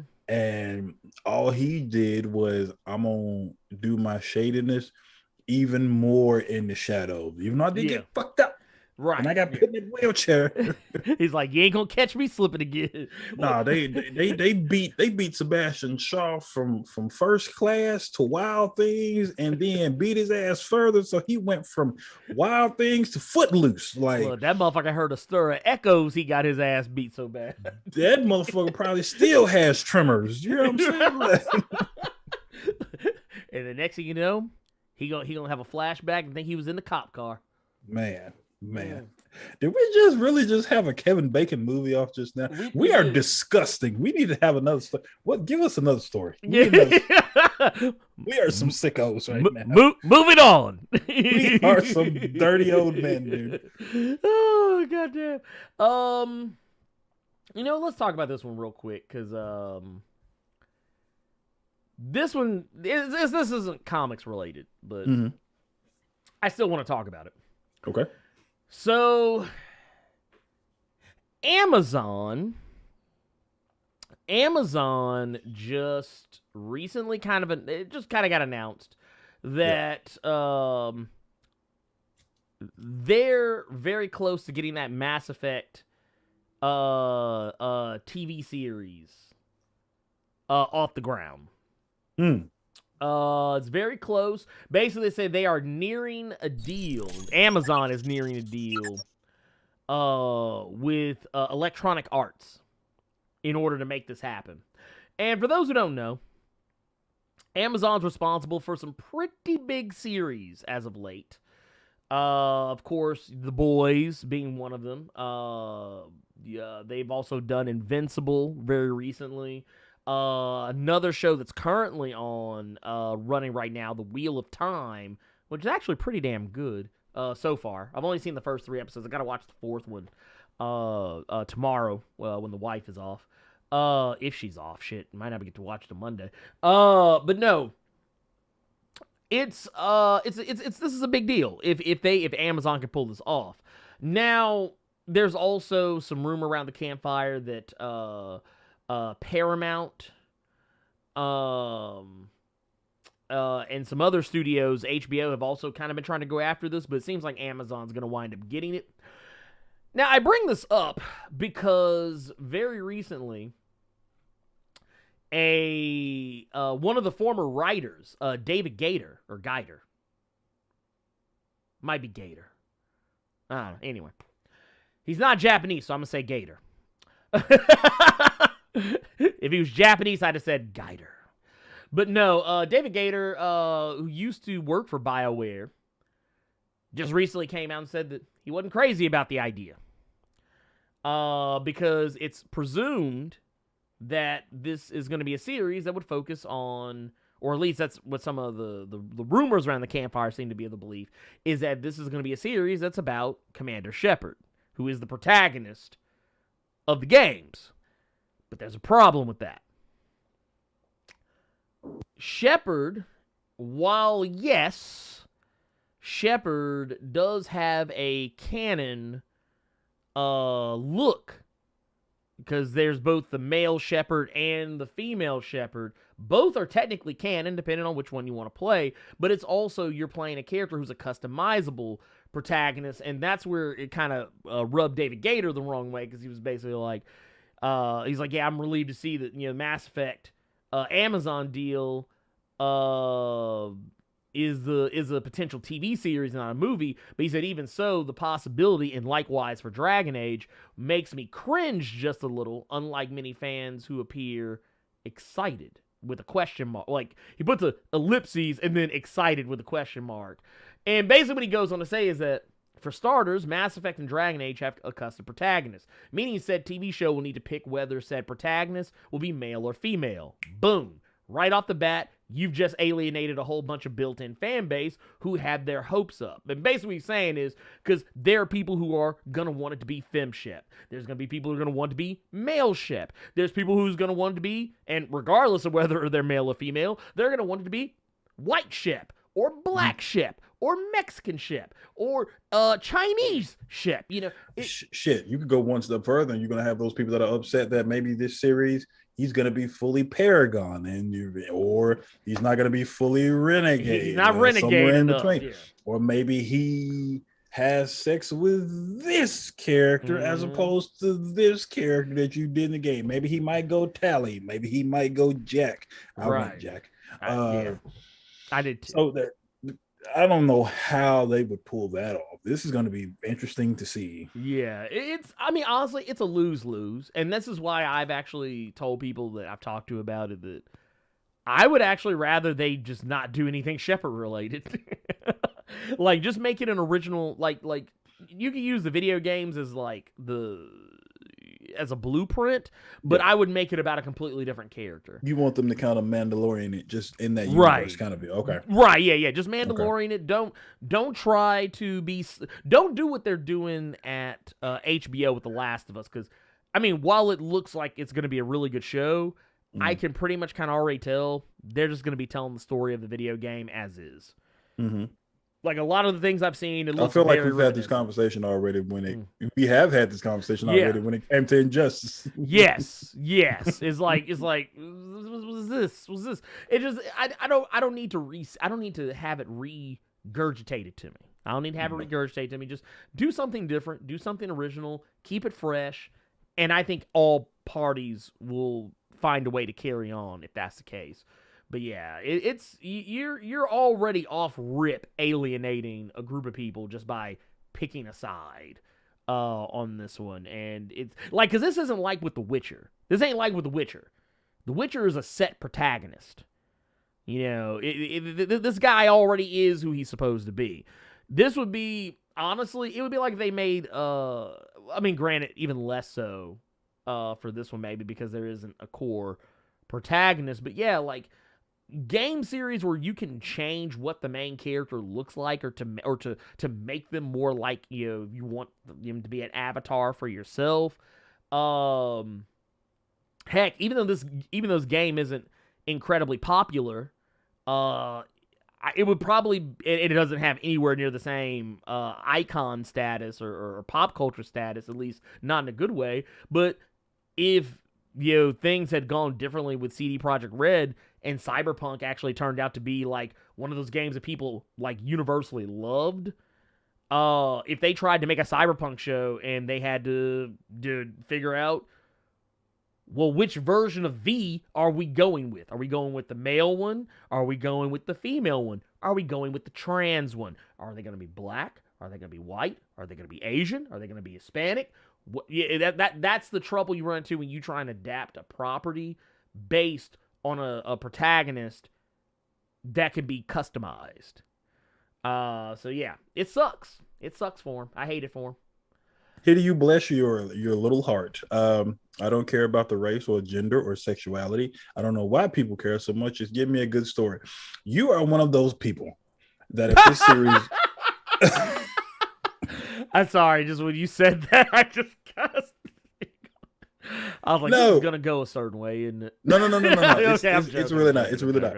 You are one of those people that if this show comes out and this show is released, you are that person that is going to come from a really honest, just common sense place of, I don't give a fuck what it is. Just give me a good Mass Effect show.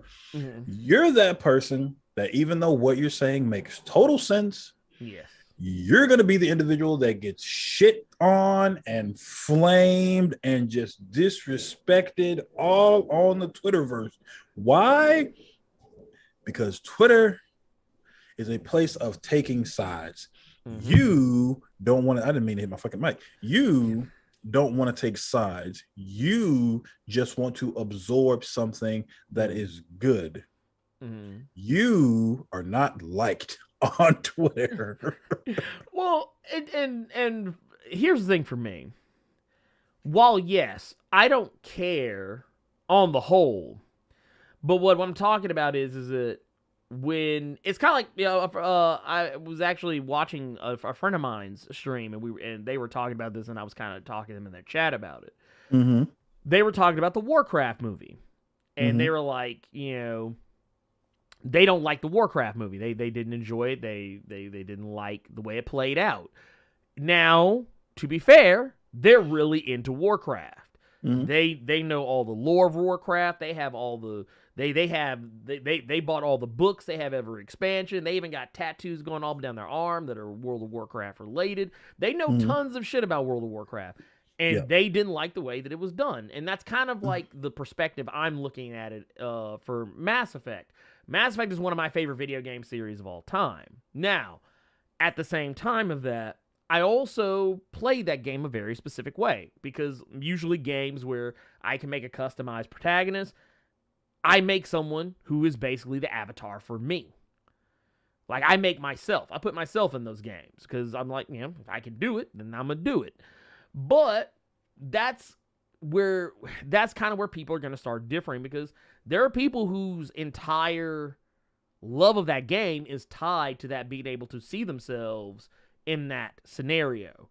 Now, I think you could get around that by just telling a good story and just showing good representation and diversity. But here is also the other side of the coin of what Carter was talking about, that I think he'd get fucked off on Twitter just the same for. Taking sides is one thing, but it also shows, and this is the way I read it, and this just shows how semantics is everything. Mm-hmm. It almost comes off dismissive. Like a flagrant indifference. Yeah. And when I say that, I mean more of a, you don't want diversity, or you don't care if diversity exists, or you don't care if people get to see themselves expressed in a certain media. And that's kind of where a lot of Twitter, and not just Twitter, but just the world's problems as a whole come from, is that, you may not care whether or not you get to see yourself represented, or case in point, the Wheel of Time, since we're talking about Amazon-related things, and this show could very easily wind up on Amazon. Here's something to think about. The Wheel of Time was a story that, if I'm not mistaken, was not incredibly diverse when it was written as a book. But if you watch that show, it is all kinds of diverse. There's diversity literally pouring out of that show's every single orifice. There are like in a traditional medieval fantasy setting, we see not just a bunch of white people and maybe like a black person and a brown person and maybe an Asian person sprinkled throughout the story, just like, there's that one, there's a brown guy in the background. It's not like that. There's there's literally just people just exist. And that's honestly kind of the way I feel it always should be. Like when The Witcher came out, there were tons of people who were upset because they felt there shouldn't be any black people or brown people that existed in the world of The Witcher, since it's supposed to be based on medieval fantasy. But what a lot of people don't realize is that back in those, quotey fingers, times that medieval fantasy is representative of, there actually were a lot more black and brown people around than people want to admit. How do y'all know what was around in medieval fantasy times? Because it's fantasy. Well, no, I'm not saying medieval fantasy. What I'm saying, no, I'm just asking those people who always have that problem. Yeah. Well, it's because, it's kind of like, I don't remember, we talked about The Harder They Fall. We talked about how people have a very Hollywoodized idea of what the Wild West was, and they think that all the cowboys were white. It's like, no, you are more likely to see a $3 bill than to see a white cowboy. Like, to see a gang of white cowboys at that. You were more likely to see a cowboy that was black or Mexican than anything else. Those were your cowboys on the majority, more than people want to admit. It's the same thing with the medieval times. People think that, it was just white people running around and it only took place in Europe. No, in the medieval times, there was shit going on all over the world. It wasn't just white people. It's one of those things where, kind of like, we think about ancient Egypt. People are like, everybody looks like, everybody just looks like a Nox on the moon. from the Mummy movie, or Charles Vosloo. Everybody looked like Imhotep. It's like, nah, that ain't ancient Egypt. Just saying. It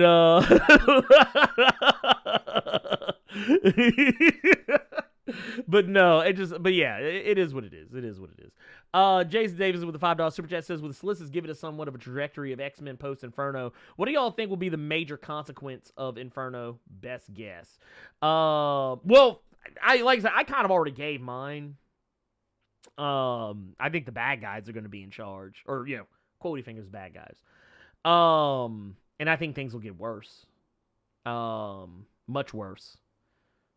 I think it'll probably seem like things are better for a time, like in story for those characters, but it'll get worse. I think people will start to see the cracks. In the armor. Carter, what do you think?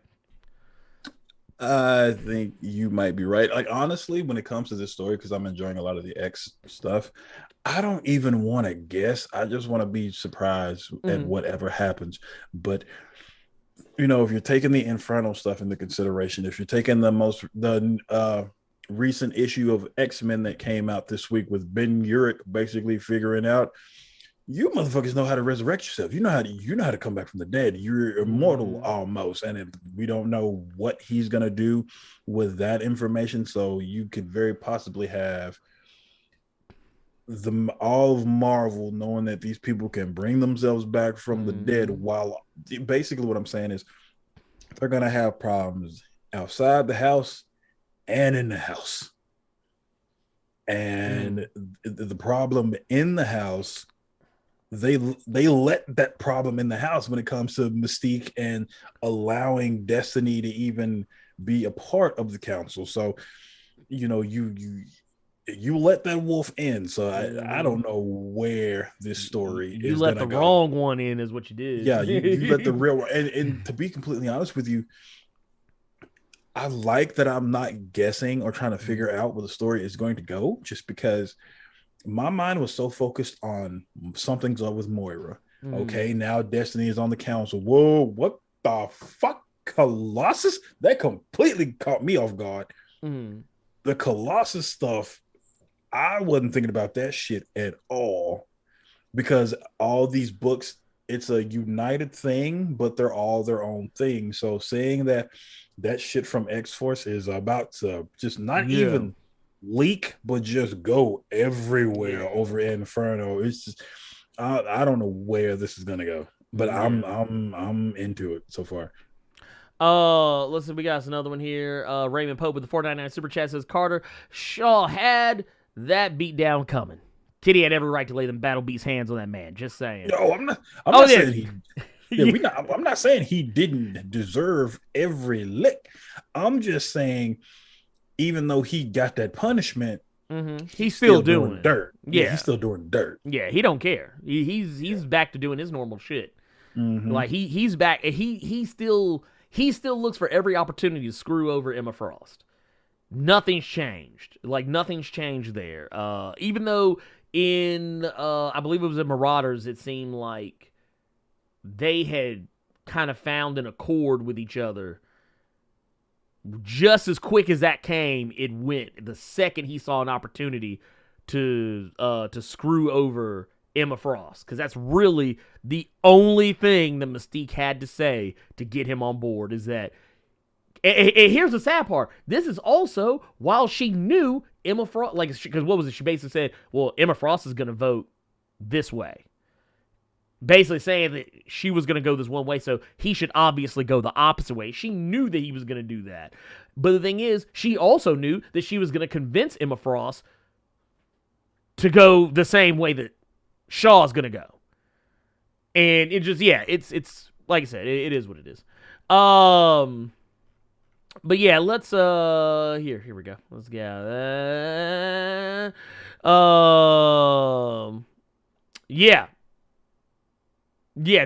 that's also to go back to another thing I saw. Ibrahim Robinson just put it in here. The reason they're called cowboys is that they didn't want to call blacks cowhands, which is because cowboy is meant to be a derogatory term. But this shows you what was it? Not to quote Paul Mooney, but white people can be very arrogant. Well, I don't know if y'all have ever seen this, but if you never have, track it down. I think you can find it on YouTube. There's a stand-up comedy special by Paul Mooney, the late great Paul Mooney, called Jesus is Black, So is Cleopatra, Know Your History. That's literally the whole title of it. But there's a part where he talks about how when the White House was built, he said, they had black people building the White House. And he said, you know what they did? He said, well, what would we call it? And it was like, call it the White House. Because they knew black folks would be sitting at the top of the house, ooh, can't you? Because that's the thing. They can be very arrogant. They can be very mean. They will literally take something that's a derogatory term against us and then popularize it to make it mean something different for them. Yeah, and it is what it is. Just you just have to. It's the reason why they don't want to teach Quotey Finger's critical race theory, which is just a dumb name.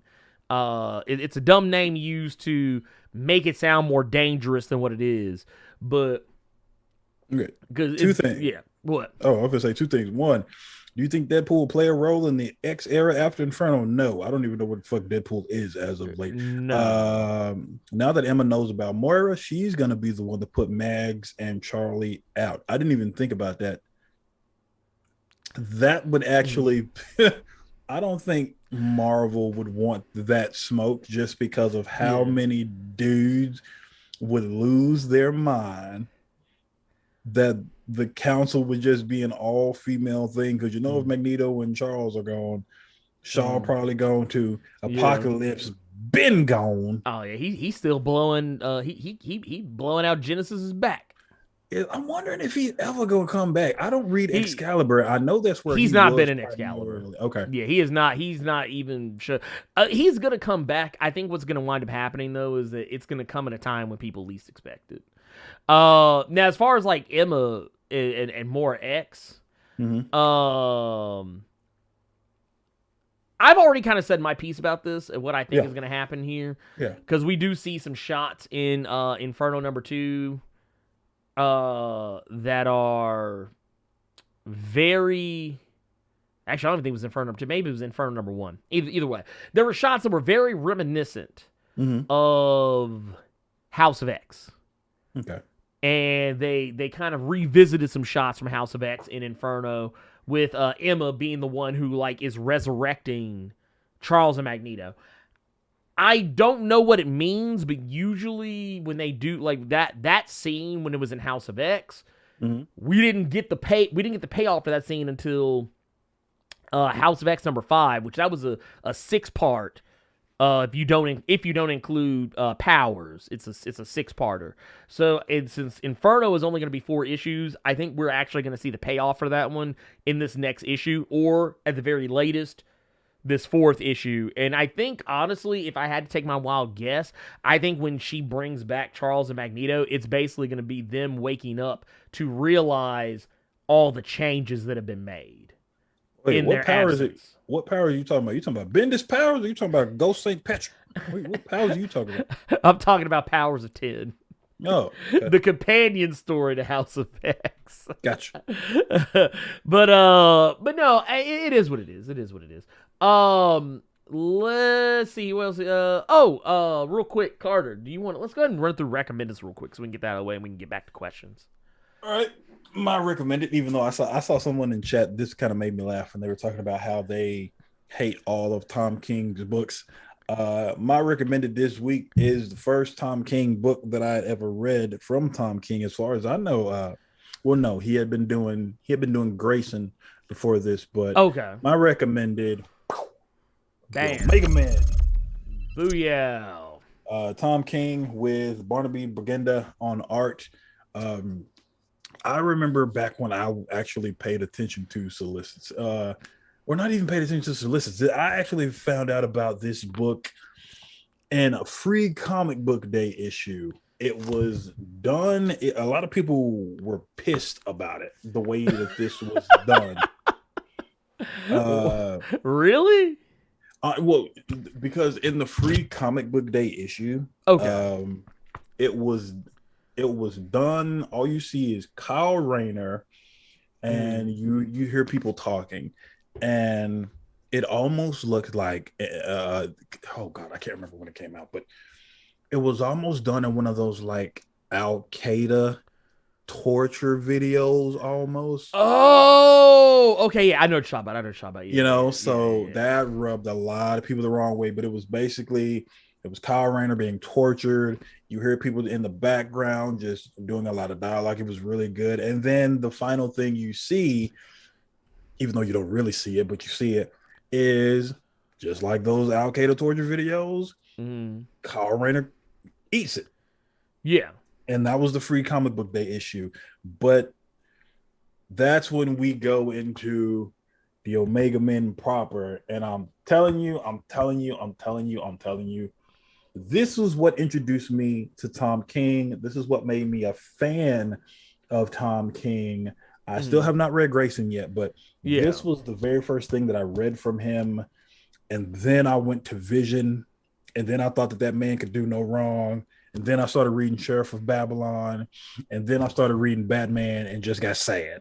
But the Omega Man, I don't want to go into detail about what this book is about, but one thing that I will say about the Free Comic Book Day issue that just completely caught people off guard with why is Kyle Rayner like this? What the fuck is going on? Was because at the time that this book was going on, or before the book, or what led up to the book, excuse me, Kyle Rayner was White Lantern.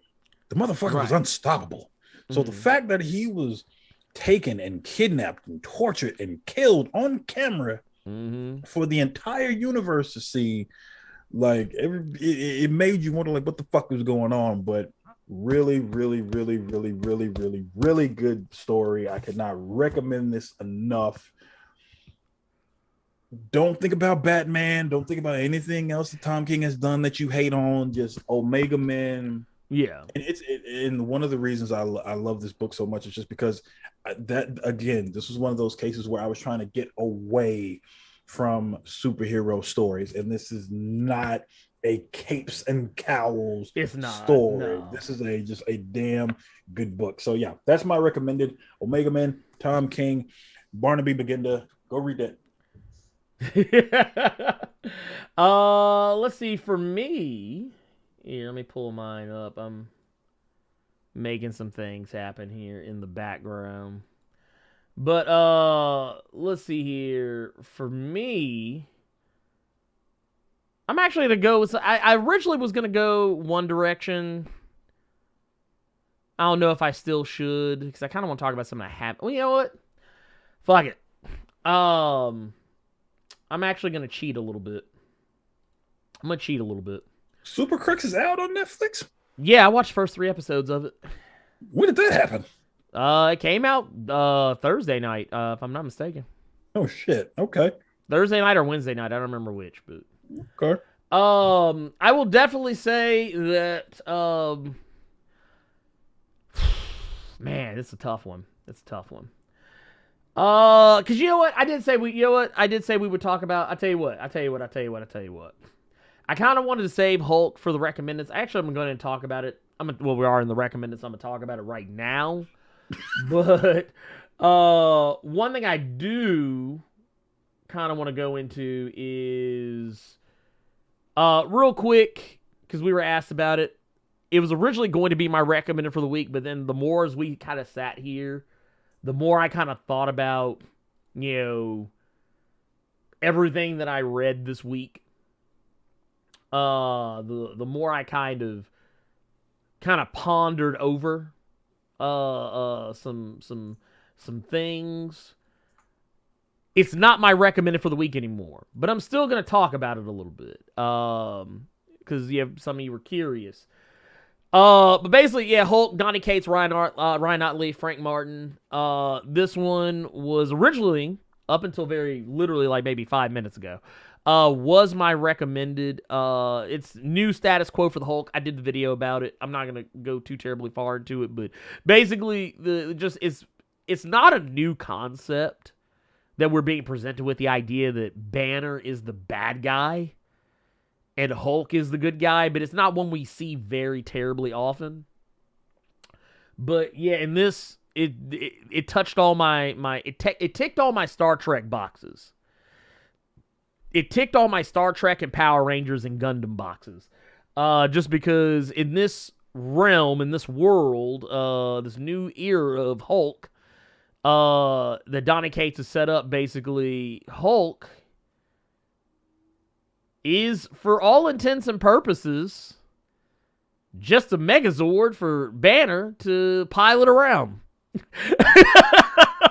Basically, he's taking all the concepts from Immortal Hulk, like the Mindscape. Not that that was a new place for it, but just what Banner had done with the Mindscape. There, he realized he could make it into more, and he basically made it to where it's basically a starship, and thus you have the SS Hulk, or Starship Hulk, as it were. But yeah, this motherfucker is literally sitting up in the chair, leaning like Jean-Luc Picard. Like Carter's doing right now. And this motherfucker is basically piloting.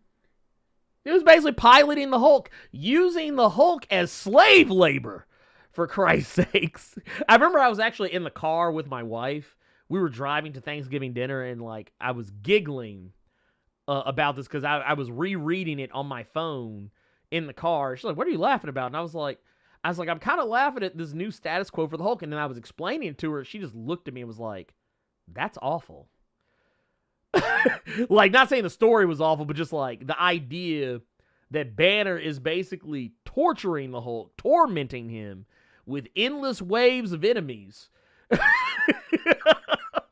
to piss him off enough that it'll just keep him angry, and Banner can literally weaponize that anger to make Hulk stronger while he's piloting this motherfucker. And it just...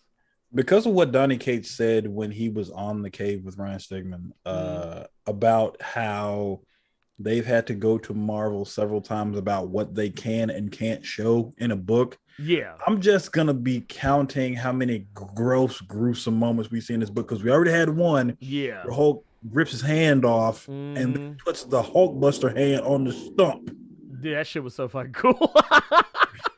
Also, the parts were, because I saw people online, they were angry because I think it was Ryan Otley that shared it. There was a shot where it was the one where Hulk had decapitated somebody, and people were like, "Oh my god, what's happening?" And it was it's in his head. It's in his head. It's not real. That's why I didn't acknowledge that. But when he put the Hulkbuster hand on the stump, and then his hand ended up growing back, and he punched Tony with it. Yep.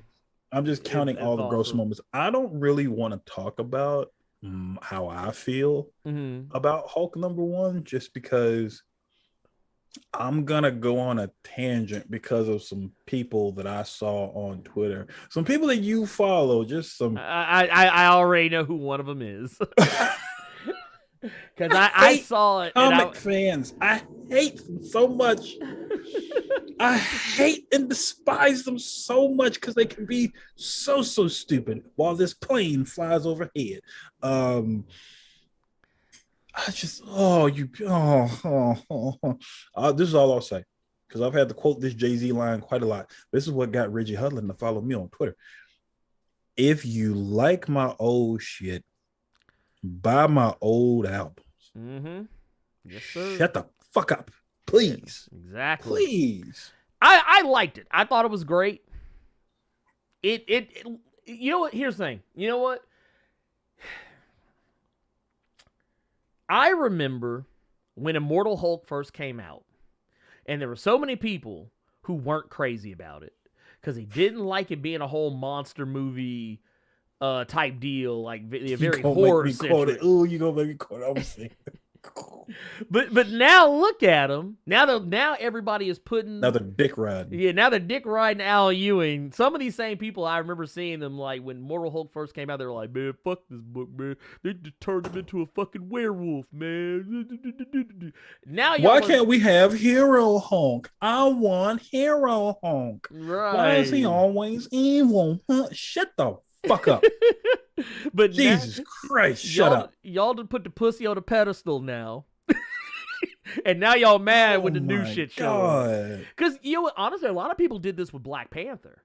I remember when the Intergalactic Empire of Wakanda came out, a lot of people didn't like it because they didn't get it. And then as they went along, by the time you got to the end, everyone's like, "Oh my God, Intergalactic Empire of Wakanda, oh my God." And now people are mad about the new Black Panther. It's like, dude, y'all just need to give the shit a chance. Give it a chance and stop hating shit like before you even Because here's the thing. I'm going to tell you right now.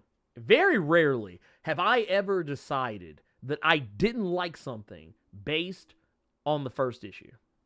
Very rarely. Very rarely. It's been... like, there's sometimes I can look and be like, this probably isn't going to be for me. And then I'll still kind of give it a chance. Like, I treat comics like I do TV shows. I try and give everything about 5 issues because usually within 3 to 5 issues, the comic has found its voice and the story that it's trying to tell you becomes more clear. And sometimes it takes longer depending on the writer. But usually, typically, even with writers that take a while to get where they're going, I can usually figure it out 3 to 5 issues. I can tell whether or not it's for me. But that's go ahead. Yeah. Ask you something about Black Panther because this is Go something. Ahead. You didn't talk about in your video, and we didn't even really have time to communicate because either you were doing something or I was fucking blackout sleep. Yeah. And I want to ask people in chat this for everyone who read this, the start of this new Black Panther run. Mm-hmm. Did any of you all like? What's the best way to say this? Any of you all feel like Captain America was whining? Like okay, he was I but didn't go deep into it. I know you got this going on, but you know, we the Avengers. You're supposed to be like, bitch. Captain America did feel like he had some hurt feelings, and the X Corp is a good example of a book that I've read one issue of it and realized it was not for me. Here's the thing. What? You know, Tom. I saw Sammy Wilshire say X Corp is a good example. Here's the thing. I've actually read. I think X Corp has how many issues by this point? X Corp, I think, has released 3, maybe 4. 4 issues. I know for a fact I've read 3.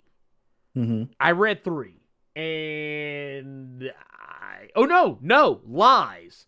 They've released 5 issues. Okay. I read 3 of them. I think 4. 3. Yeah.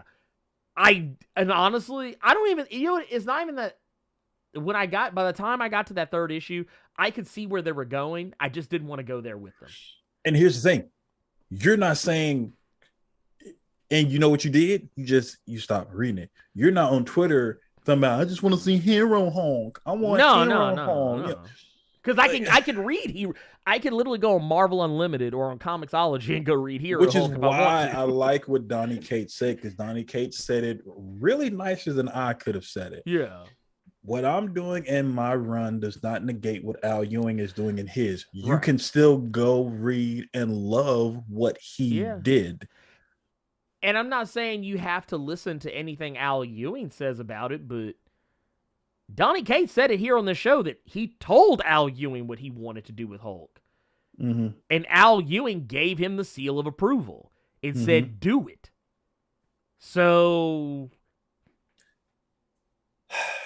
I gotta stop. I gotta stop reading comics Twitter, man. I gotta stop reading people you follow. I don't know why I think people you follow have some goddamn sense when these could just be people you follow because, hey, they follow me. I appreciate that. Boom. Like, I hate comic Twitter so much, Ernie.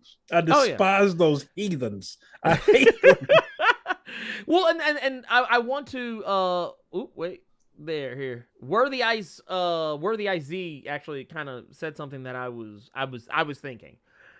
Even from the beginning of this, there's no way that Cates was going to live up to the expectations of following Ewing exactly. He had to do something different. And this isn't just with Hulk.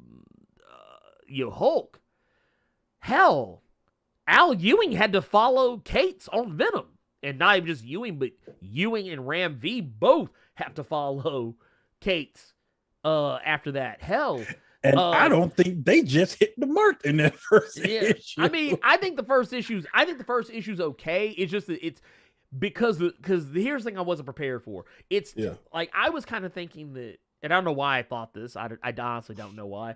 I kind of thought that when King and Black ended, I was like, oh, we're gonna see Eddie gonna get the sunset, and this is gonna be Dylan. I got you. But that's not the case. It's actually both of them simultaneously. And I don't mind that, but it's just not what I was expecting, and I'm kind of waiting to see where it goes from here. What turned me off, I'm not a fan of Brian Hitch's art like that. Here's the good thing though. Yeah. You don't got to worry about him fucking up no brother's hairlines in this one. Okay. I forgot about that. But no, but the reason why I'm saying what I'm saying is because every time, like, I remember when House of X came out, there were a lot of y'all that weren't crazy about it, and some that still aren't. And the thing I remember those Blerd caves. Motherfuckers was mad. They was mad. And here's the thing. Here's the thing I keep trying to explain to people. You can still read the old shit. Just like what Carter said earlier. If you like the old shit, go read the old shit. You know, if I don't like Zdarsky's run, Bendis run right there. Yeah. Dude, right. Yeah, exactly. If you don't like, when same thing I used to tell people when they were like, oh, well, I just hate Jason Aaron's Thor. It's trash. I'm like, well, first off, you're wrong. However, if you don't like Jason Aaron's Thor, well, go back and go read the old Walt Simonson shit. If that's the shit you love, if you like the God help you if you like the Straczynski shit. I mean, not say it was bad, it wasn't great either. If you want to read the Straczynski Hulk, then you go read the Straczynski Hulk. You know, somebody in the chat was talking about Boom Studios with Buffy right now. If I don't like Buffy and Angel from Boom Studios, I got Dark Horse, Angel and Faith right here. Right there. Look, all you got to do, pick it up. It's there. You can read it. How many times have I told you all about how I don't like a lot of the new Spider-Man stuff? Superior Spider-Man right here. Yeah. I just finished rereading that shit for the umpteenth time. Yeah. I tried to watch Wonder Woman 84 and hit my head on the wall because I nodded off. So I had to go grab Wonder Woman Dead Earth. And you know what? I would even go as far as to say that if you want that old shit, go read that old shit. But I'm going to go and tell you right now, the new shit is honestly where it's at for me. And speaking of new shit, if I'm not mistaken, I want to make sure that I get this correct. I want to make sure I get this correct. So we're going to actually do a little something here. All of that was basically my way of getting around to saying that my recommended for the week is actually going to wind up being Radiant Black number 10. That's funny you said. Oh. This is I recently just started. You just started reading? Because I couldn't remember what issue I stopped on, so I started from number one. There. Yeah. That way. I kept pointing this was like, wait, it's not that way. It's that way for me because my monitor, where it is right there. But no, Radiant Black. This one is Kyle Higgins, Igor Monti, and Marcelo Costa. I don't really know any better way to sell this other than if you are a fan of Power Rangers, if you're a fan of Kamen Rider, Super Sentai, whatever. I don't want to go too deep into it because by the time you get to this particular point, a lot is going on. So I'm not really going to share a whole heap of a lot of what's actually happening in this comic. But basically, what you need to know is there's a guy who winds up discovering this power called the Radiant. And this power, he's like, oh shit, I can become a legit superhero. And that's basically what he does. But the further the story goes along, he starts to discover that there's more to his powers. It comes from someplace that he can't explain, someplace that defies space and time. And he also starts to learn that he may or may not be the only one. Yes, I was trying to do is Morphin Time with a phone charger. It's like, wait, you gotta reach out and be like, it's Morphin Time! And then you gotta do the, see ya! Nah. Yeah, like that shit's fucking. Go back and watch old Power Rangers. Anytime Tommy did any kind of move, yeah, see, yeah. And that one video that always makes the rounds when Zach is about to spring on somebody and then he just starts breakdance first. I have to cut it off. I can't watch it. I can't watch it anymore. Dude, trust me, he feels very cringe about that too. But no, by the time you get to Radiant Black number 10, a lot has happened. One of your major characters is on death's door. Not gonna say who it is. And by the time that we're here, our protagonist has to make a choice. He's because basically what he's trying to do is he's trying to save that person's life. And like I said, I don't like that. I'm gonna kind of share just a little bit here. This is some of the wackier shit that's going on right here in this comic. It's usually a little more grounded. It's 10 issues in, isn't it? Yeah, this is 10 issues in. Yeah. And it like I said, it gets pretty crazy. But like right now, this is where the shit gets kind of wacky. But like it just without going too terribly deep into it, you learn a lot about what's going on with the Radiants, about what it is exactly, why him having this is a dangerous thing, and you get some really crazy, like awesome Super Sentai and Kamen Rider moments in this. When I saw the art for this newest issue, that's why I was like, okay, this shit looks dope. Let me restart this shit so I can know what I'm doing. Plus, they came out with that cover by itself already looks dope, but they came out with a special black light version of this newest issue, which I thought was really cool. I don't know where it is though. Apparently, it may have sold out, but I would have wanted to get that. Oh yeah, no, it's like I said, it's a great series, and I will say there's one issue of the comic that I was not crazy about. There's only one issue out of the 10 they put out so far. There's only one issue where I kind of had a difficult time reading it, but once I think it was like by the time the next issue came out, it made me go back and appreciate the issue that I didn't like previously. And then it changed it to being like damn near a perfect 10-issue run. Because like there's one issue where it gets real slow because the protagonist is kind of going through like an existential crisis. But then you get to the next issue and you're like, I now see why they did that. They were setting up something. They were setting up something big. And then it made me go back and I was like, oh my God, I get it now. And like, but yeah, I love it. It's a great series. Fantastic series. Let's see here. That hip hop keto. Dude, no Lord. Yeah, they keep that hip hop keto. Hey, Ernie, you didn't pay me all of my Blerd money. I'm gonna beat your ass. Man, fuck out of here. Man, I would laugh you out of here. I'd be like, I you don't even have dogs, but you would call your wife on some Mr. Burns shit saying release the hounds. Like, get this motherfucker away from me. Like, no. Be gone with him. No. Tubes once said, at folk who complained about the current static run. Dude, okay, so apparently, dude, and I don't know if they were trying to do this to get a reaction out of me. Someone actually, like, shared one of my videos, which, by the way, thank you for sharing, even though you were talking shit. But you shared the video, so there you go. Help me out.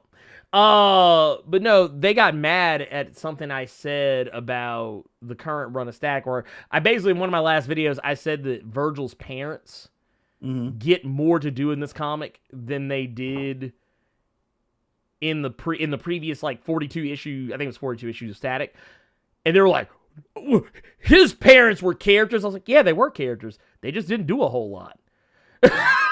I mean, yeah, they do, like, they show up, but I said the story isn't about them. It's more about Virgil and his superhero shenanigans. Like, yeah, they're there. Now I got to be nosy and see what you're talking about. I got to go look. But no, okay, so the reason why I said is because their Twitter handle was one thing, but they made sure that their display name was Carter. So when I saw it, I was like, oh, Carter shared with the videos. I was like, why is Carter talking shit about me? Trickeration. It was, you know what it was? It gave me that same energy when someone typed in 1999 super chat. Oh, I forgot about that. When someone typed in, I think they typed in 1999 thinking I was gonna see it and be tricked. I was like, y'all know that shit's highlighted for me, right? But it's like whatever. But no, they were like, yeah, man, Blerd's wrong about this. This is hot takes. And I was like, and see, the thing is, this is how I know they weren't paying attention to what I said. Was this recent? This was recent. This was like in the last few days, give or take, or like last 2 or 3 days. Find this. But no, I thought it was hilarious. I thought it was really hilarious because I was like, this is how I know y'all didn't actually pay attention to what I said. What I said is that, like, what I'm talking about is they are more characters. Yeah, his parents were characters in other comics, but they weren't as supportive of, him having, well, for one, they didn't even know he had superpowers for the longest time. They were literally the dumbest parents on earth. There's no, even Dennis Cowan had to say that there's no way a parent can actually get away, or a kid can get away with having superpowers and their parents not know about it, especially in this day and age. He said your parents would have to be pretty fucking dim. Which, to be fair, was a different time, but even then, your parents don't know you sneaking out, doing all this other shit. They clearly ain't paying attention to you. But, like, yeah, a lot of people, what they want to go back and think about is they want to go back and think about the sex talk that his dad had with him in, like, I think it was issue 18, 19, 17, whatever, of Static. Yeah, that's cool, but for the most part, his dad is hardly around. Speaking as someone who just very recently read those comics, like very recently, because I've been doing research for videos and shit on those older comics, I'm sorry, but his parents are more interesting characters in this than in that. Sorry, this is what it is. I mean, y'all can... I love Dwayne McDuffie too. However, it is what it is. Just like how I said earlier that no writer or artist don't have at least one L, a one in that L column, they don't have at least one. Well, yeah, that was one of Dwayne's. That and how Static's origin plays out. I'm not crazy about that either. CT Cook with a $5 super chat says, if you could create a new Hulk color, what would it be and what would his deal be? It sounds real obvious. We ain't got no... We don't have a black Hulk. I mean, we have a black Hulk, but not like an actual, like, jet black Hulk. I'd be into that. And you know what his power would be? Getting the plate. No, I'm joking. I'm joking. No, I don't know. I don't, honestly, I don't want any new Hulk colors. I think we got plenty.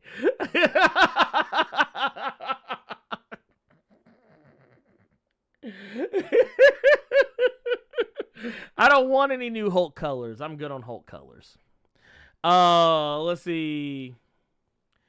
Let's see here. Is the person who played Walter White Zordon? No, he was not Zordon's voice actor. He was, okay, so the guy, so Bryan Cranston, he was not Zordon's voice actor. He did voiceovers for the monsters, yes, but he was not Zordon in the original. That was somebody else. But nice try.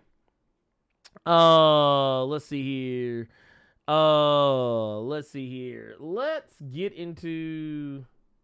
Do we have questions from the Discord? I think we do. Got a few. Oh, we actually have quite a lot, actually. Okay, cool. Carter, let's run through these real quick. Actually, here, I'm gonna put them on this side just for right now, because I don't like craning my neck to read. Not my favorite pastime. Anyway. Shadow the Cat 99 says, do you think we will actually see the Agents of Atlas team in the MCU? I have a feeling that we will get it as a Disney Plus show or movie, since Shang-Chi and Jimmy Woo are both in the MCU already. I could see them kicking it off with an Arrow series. Hope you both had a great Thanksgiving weekend. I would love to see it. I actually have said on Twitter a few times that I would be 100% into it. Though I do think we would probably see it quicker as a Disney Plus series than as a movie, but I would be happy to get it in any way, shape, form, or fashion that I can. Carter, what do you think? Too early, way too early. I think they're gonna leave Shang-Chi to do his own thing with Nora from Queens, but I think maybe some years down the line we might get an Agent of Atlas series. I think it will most definitely be a Disney Plus show. I highly doubt it'll be a fucking movie, but we have Jimmy Woo in the MCU, but we don't have Jimmy Woo established in the MCU. He's just, that's all he is right now. So I think you give it a few years, then sure, why not? Well, I think, well, Jimmy Woo is the Jimmy Woo from the comics in any way, shape, form, or fashion, but honestly, by the time we get to the end of WandaVision, I kind of feel like they started heading him in that direction. They made him he's still a kind of a comic relief character, but he's a bit more serious in that versus what we were initially introduced in Ant-Man and the Wasp. But I do think it can happen though, but it won't be like right away. I'm not saying it's gonna happen like tomorrow, but I mean I think it would be short-sighted of Marvel to ignore that. We got Rough Rider 86 says, what if MCU's Doctor Doom goes infamous Iron Man first in Tony's absence, then as things develop become the Victor Von Doom we know? That would be fucking dope. And they could take some cues from Hawkeye in the sense of the Hawkeye that we have. I saw a lot of people in the chat that were saying they don't like that they made him a family man.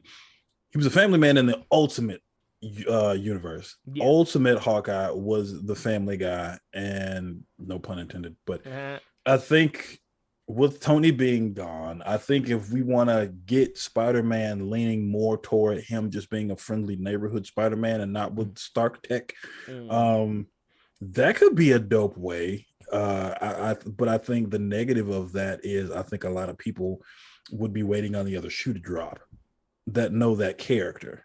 And even the people who don't know that character, I think they're going to be told about their fucking character, and then they're going to be waiting on the other shoe to drop. So, it'll be like Mysterio. It'll be like Mysterio in Far From Home. People will be like, all right, well, when is he going to turn bad? When is he going to turn bad? When what's going to happen? We're just be like, all right, when are we getting to it?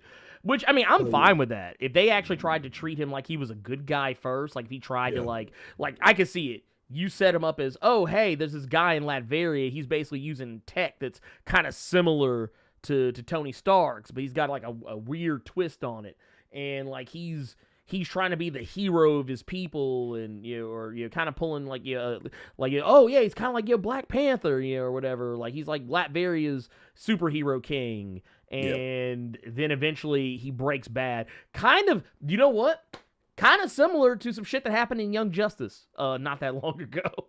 If you've been keeping up, I'd be down for it. Liquid Monty says, are there any characters who you think would work as a couple, but it hasn't been done yet? For me, Emma Frost and Wolverine would honestly be interesting. I think they have enough similarities and differences that you could definitely create a very interesting dynamic. I wouldn't want to see them together at all in any way, shape, form, or fashion. But because we kind of technically got a tease of them being in the merged together with the whole Infinity Warps thing, and it was very weird. Not to mention, I feel like it would just be yet another Wolverine going after Cyclops' hand-me-downs. I was gonna say that's the only very interesting dynamic I could see is Emma calling him a disgusting caveman, them arguing, and then putting them legs. Bedroom boom. Bedroom boom. But no, Emma Frost and Wolverine sounds gross. Still. Yeah. I tell you what I would like to see, and this is only because I've been reading, I don't think it won't happen, but I've been reading a lot of Deathstroke Incorporated. I would be interested in seeing Deathstroke and Black Canary.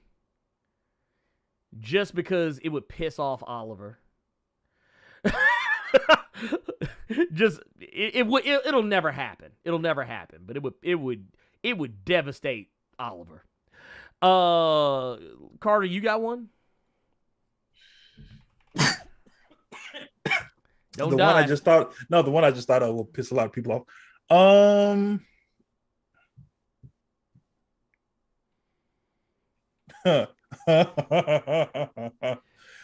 Docking.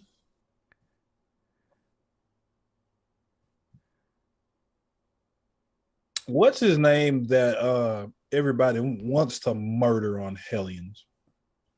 Oh, Empath. Okay, it was Empath. Yeah. I was thinking of the right character.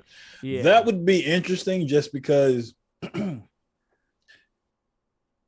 I could see Empath being sprung Okay. just because of the pheromone shit that Dockin has. Yeah. It would that would be interesting. I actually wouldn't be against that.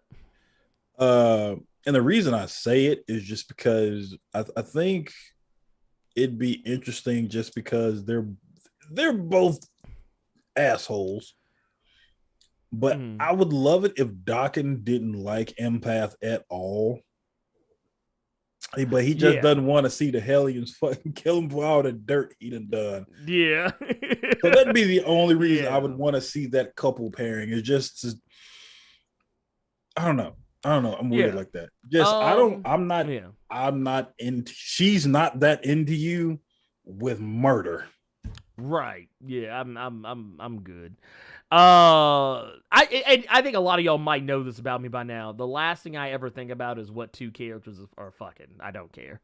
I usually don't. Typically. Urban Prince of Strong Style says, "Are the Avengers really a family? No. I really don't see them being a family. I see it in the X-Men and the Fantastic Four, but not the Avengers." You're correct. They are not a family. Because they're co-workers. They're co-workers. As a matter of fact, this is something that came up during Jason Aaron's run. There's a part where I think it's Captain Marvel, Iron Man, and they're both trying to protect the Star brand. This was during the Age of Khonshu. And where Moon Knight was breaking everybody off. And there's a part where I forget which one says it. I think Iron Man says it. Or maybe it's Carol. I can't remember who said it. Anyways, that part's not important. What is important is that they're both kind of like, yeah, we're not a family. We're just coworkers. Like, we're just people who happen to work the same job. LJ Brown says, "Oh, yeah, Blerd, how was Ghostbusters Afterlife?" I enjoyed it a lot. It definitely is heavy on nostalgia. There is a moment, and I'm not going to say what it is, but it is straight out of Dragon Ball Z. I'll tell Carter after the show's over because he'll laugh. He'll laugh about it because it's pretty legit. But yeah, I dug it. It's I actually liked it a lot. The more I go back and think about it, I know some people weren't crazy about the fact that it focused more on the kids because it's the children of and this part isn't a spoiler, but because it's in the trailers, but it's it's Stranger Things. It's Stranger Things. Kind of. Actually, you know what it is? It's Stranger Things if the kids were more competent. And that's to be fair, because you're dealing with the children of a Ghostbuster. Yeah, all you little motherfuckers dealing with the Demogorgon, y'all stupid as fuck, according to Blerd. I mean, they kind of are at first. I mean, they get better as the show goes along, but the thing is, they're out of their depth. They're out of their depth on this one, and it's played to be more serious because they have to be out of their depth. But in this, it's a comedy. It's a comedy with some action in it. So yeah, they kind of have to know a little something. But I dug it. I liked the young girl who's supposed to be like the granddaughter of Egon. I liked her. Finn Wolfhard, who's playing the grandson, it's basically he's playing the same character from Stranger Things, just literally every single solitary review has said that about that poor boy. Yeah, he's basically still playing the same character. It's the character's older and maybe less whiny. Like I actually like him better in this versus I actually hate him on Stranger Things. He gets on my last fucking nerves on that show. Actually, I was hoping he got killed off at some point. And yeah, that tells you how much I feel about. I just don't like that character. He kind of comes off as kind of slick racist in one of the seasons too, but that's another story altogether. But also one of my favorite actresses has a role in the movie, and I'm not gonna oh god I'm gonna fuck her name up because it's I think her name is Sheree Agdashlu. I might be fucking her name up, but she's the woman with the really I like how you tried to look at me so I could confirm it for you. No, you No. down on that hill by yourself. But no, it's she's the one that has kind of the smoker's voice. You know, in The Expanse, she plays Christian. I don't watch that show. Anyway, man, get the fuck out of my face. Anyway, I really like. She shows up. She has a part in the movie, and I thought it was really cool how they worked her in.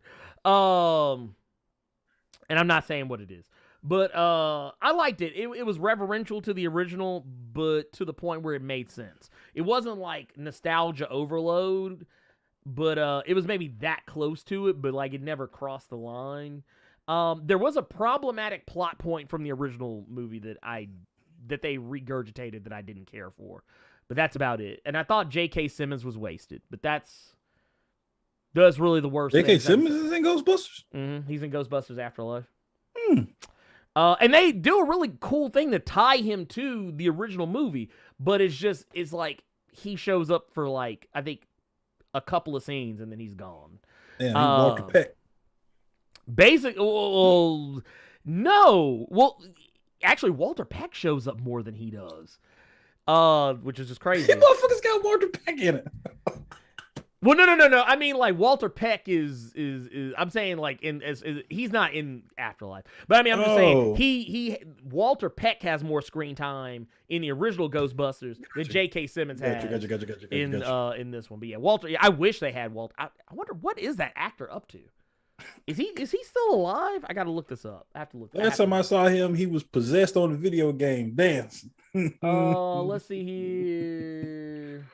Yeah, he is 74 years old. Good God. I would not mind playing that game again. Which one? Ghostbusters. Oh, yeah. But remember, we got mad because they left. Yeah, they shit the bed on the PC version. Yeah, just it's like, dude, oh my God. Fuck. Dude, you know what I didn't know? That motherfucker was on the Defiance TV show. My God. Yeah, I remember that. Good Lord. Anyway, moving on. Blerd and Carter. What characters do y'all think the big two are sleeping on or misusing that have the... I feel like we answer this question every week. But have the potential to be major headlining characters if handled properly. I mean, it's going to be the same answers every time. Who'd you say? I mean, I usually always say Robbie Reyes. Robbie Reyes. Okay, yeah. Excuse me, You know Monica what? Rambeau, Let's do this. Nova. Let's do this. Since because I know you say Robbie Reyes, I'm gonna keep it in that same wheelhouse. I'm gonna say, that's fucked up. I just had his name in my head and lost it. Not Johnny Blaze, his brother. Oh, Danny Ketch. Thank you. There you go. That's somebody they could be using, especially considering he's not a Ghost Rider anymore. I forgot what name they gave him in that book. He's something completely different now. That motherfucker got I think he had a horse and the big ass sword. It's like a Shang Tsung sword or something. He's something completely different. They could be doing something with him. Yeah. Oh no, definitely. I don't like talking about it just because I'm still salty that book just got canned. And now they're bringing it. Now they're bringing Ghost Rider back next year, and it's like, yeah. But who's to say it's gonna follow? It's not. That it's not. It's not good. I already know it's not. Ed Boy in the Cut asked, who do you think the god of hammers will be in Kate's Thor? Will it be a god from another mythology, some alien entity, or maybe it's Mjolnir itself? I think it's going to be an entirely new character we've never seen before. Thank you, Ed Boy. He's the spirit of corruption now, Danny Ketch. Yes. Not the spirit of vengeance anymore. Yeah, he's spirit of corruption, yeah. So I didn't realize we were doing a god of... Maybe this is Carter being goofy, but spoilers for the newest issue of Thor. When Thor and Odin go in that room and see all those trolls slaughtered, and then Thor just says, this was Mjolnir, I didn't think about a god of hammers. I just thought that hammer was just flying around going on a goddamn killing spree. That's what That's what I thought. It may. I mean, honestly, if it's anything, I think it might be like maybe the personification of Mjolnir. But yeah, I don't. Yeah, it's. I kind of feel like Donny Cates is about to turn Mjolnir into Valifax. Oh wow. That's what I think. I feel like God Country is happening right now in Thor. But yeah, I didn't think somebody was wielding the hammer. I just thought that hammer just flew down there and just started said, breaking folks off. Get this work. It just started breaking motherfuckers off left and right. Let's see here. There was a question here I saw, and I meant to like tab it for later. But hey, Blerd and Carter, is the Lady Death comics good? Lady Death? I'm not into Lady Death. If it's the Lady Death I'm thinking about, no. Talking about the big boob, the big boob chalk white woman. I've never liked that comic, ever in life. But yeah, I can't. I cannot for the life of me. What is Beta Ray Bill doing? Did he ever get right? According to this recent issue of Thor, he's fine now and ready to go to work. But Thor is trying to handle things by himself. Yeah, he's doing the whole "I'm the superhero." Is that series over? Yeah, it's done. Okay. Yeah. If I remember correctly, it ended with Bill. If I'm not mistaken, I want to say he because he ended up going against Surtur. Mm-hmm. I do remember that. Yeah, and I honestly, the fucked up part is I really love that series, and I do not remember how it ended. Okay. Oh, I think I do. I think it ended on a somber note. Mm-hmm. Because I think he's still sad. I think he's still. If I remember correctly, Oh man, I want to say it ended with him kind of getting what he wanted, but it's still not being enough. Mm-hmm. That's kind of how I remember it. I remember it because it was one of those things, the whole premise of the story was, when you get what you want, will it make you happy in the end, or will you still feel that emptiness that you felt before? That was kind of the running theme. That was kind of the running theme for that series. And I'm actually pulling it up right now because I'm really curious to see if I remember it that way.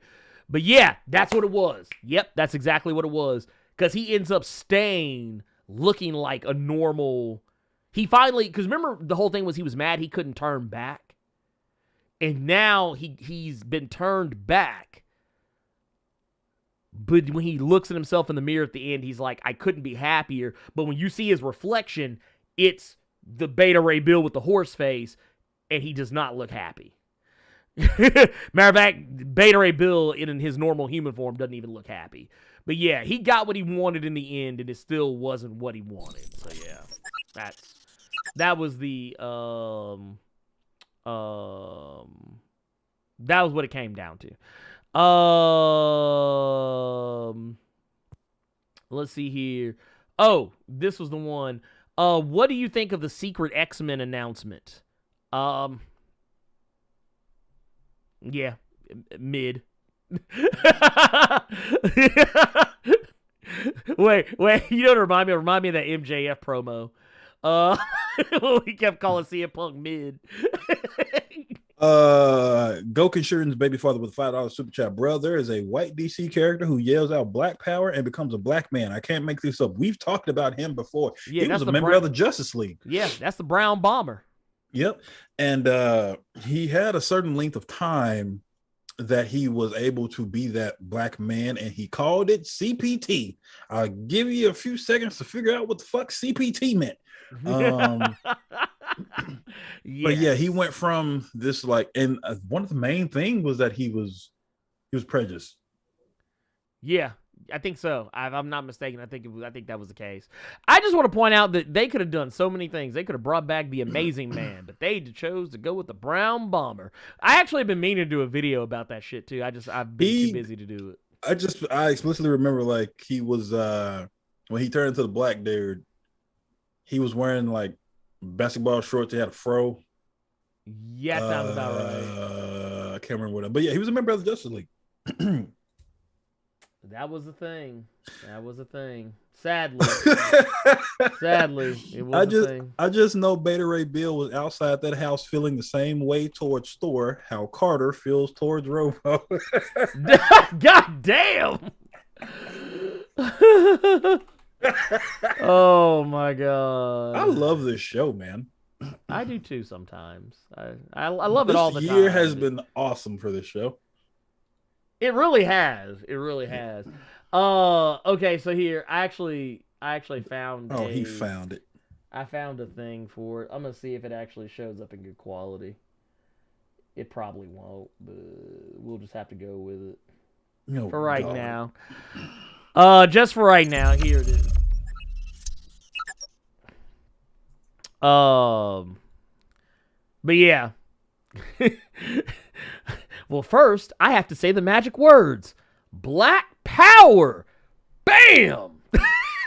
Like, why is this dude the Kmart version of Shazam?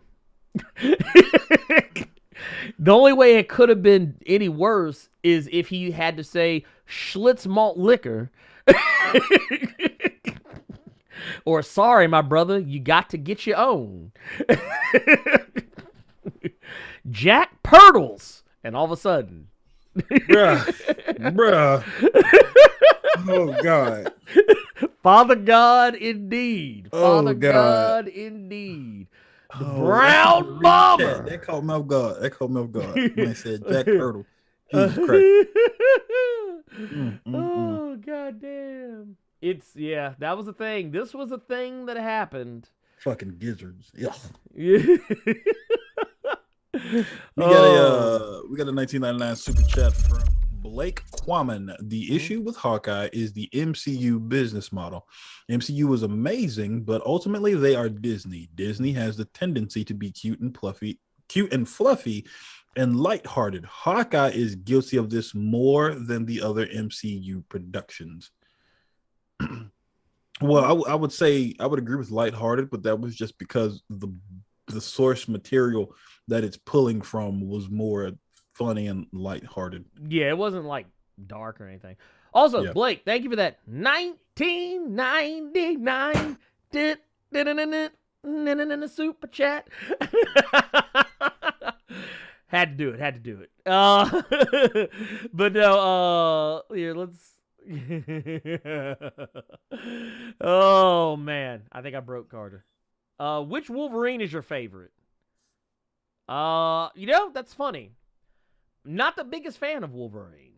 When it's Logan. I actually like Larkin as Wolverine.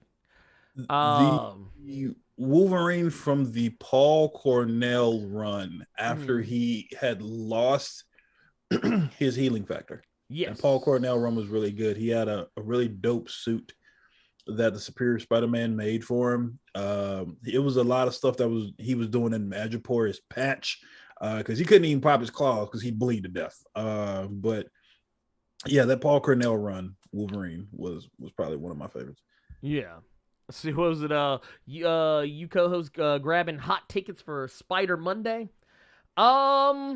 I said this on Twitter. Yeah. A lot of you all saw how I feel about it, but any kind of excitement or anything I had for that movie is pretty much dead now.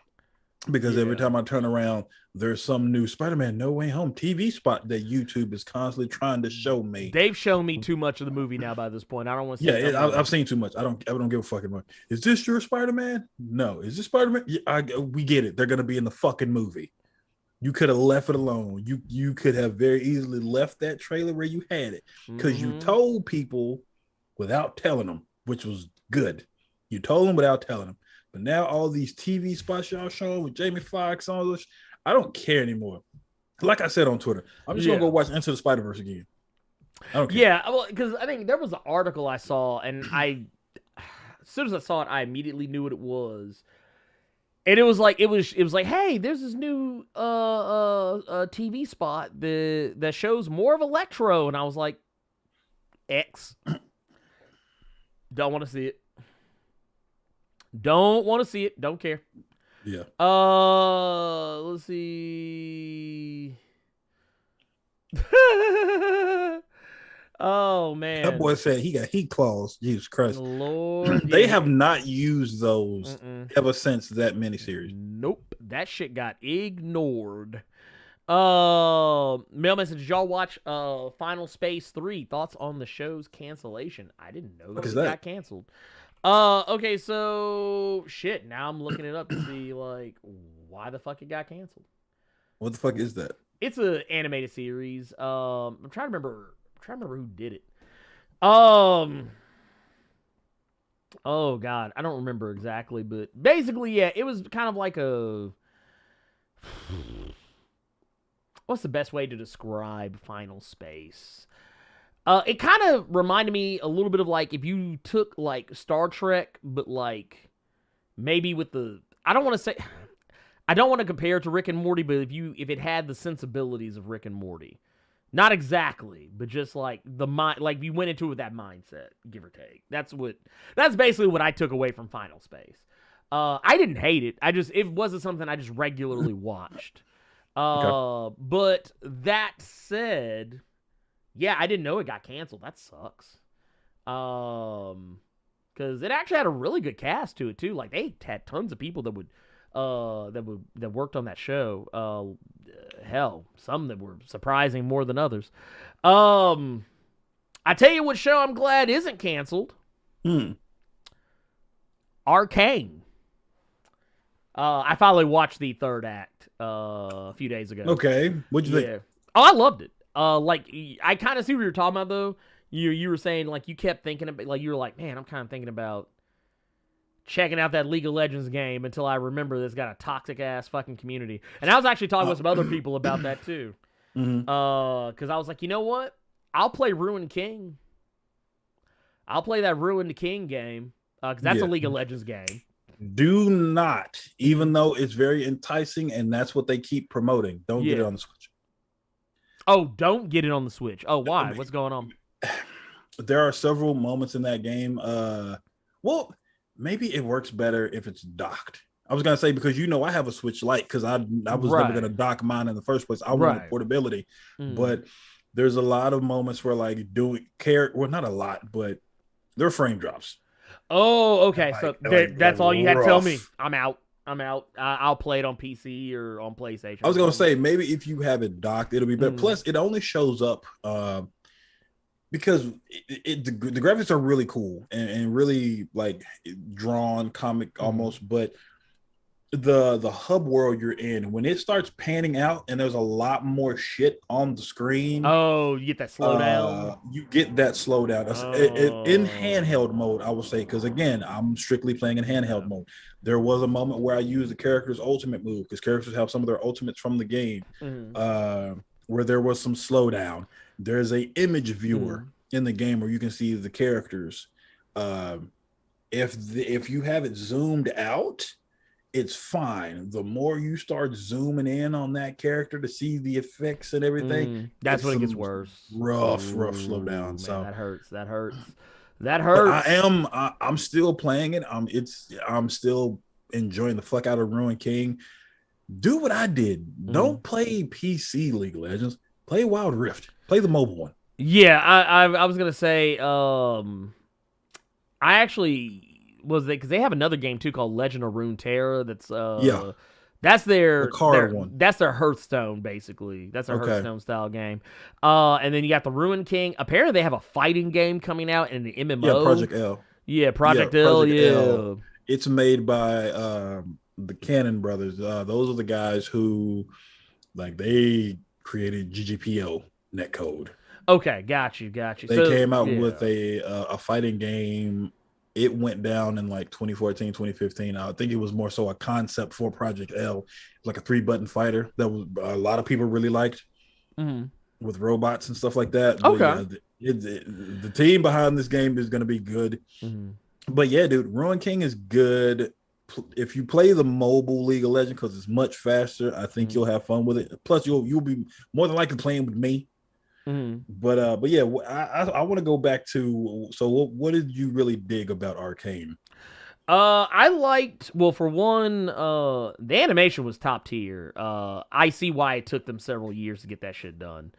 Uh, but what I really liked about it was the characterizations. And that show knows how to do a cliffhanger.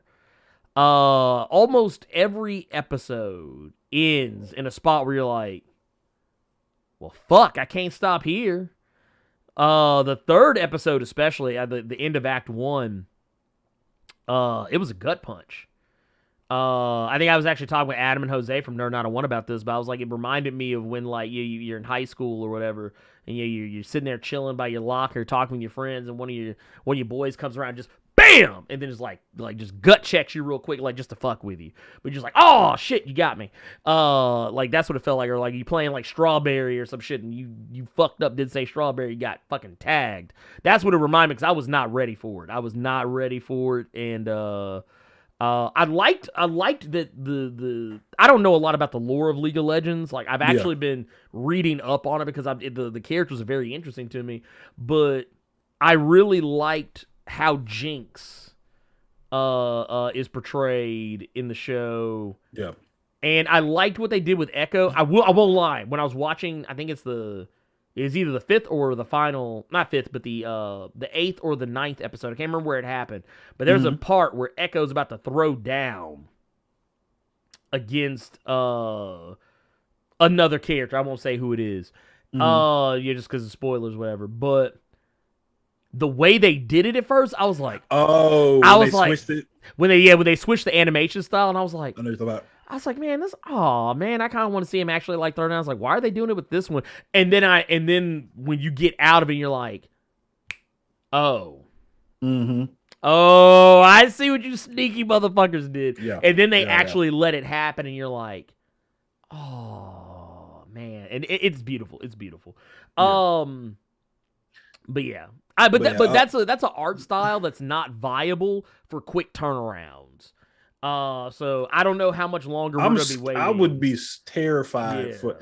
I don't want to know how much that shit costs to animate. I don't. I actually, you know what? I don't want to know, because that's gonna be a nasty number.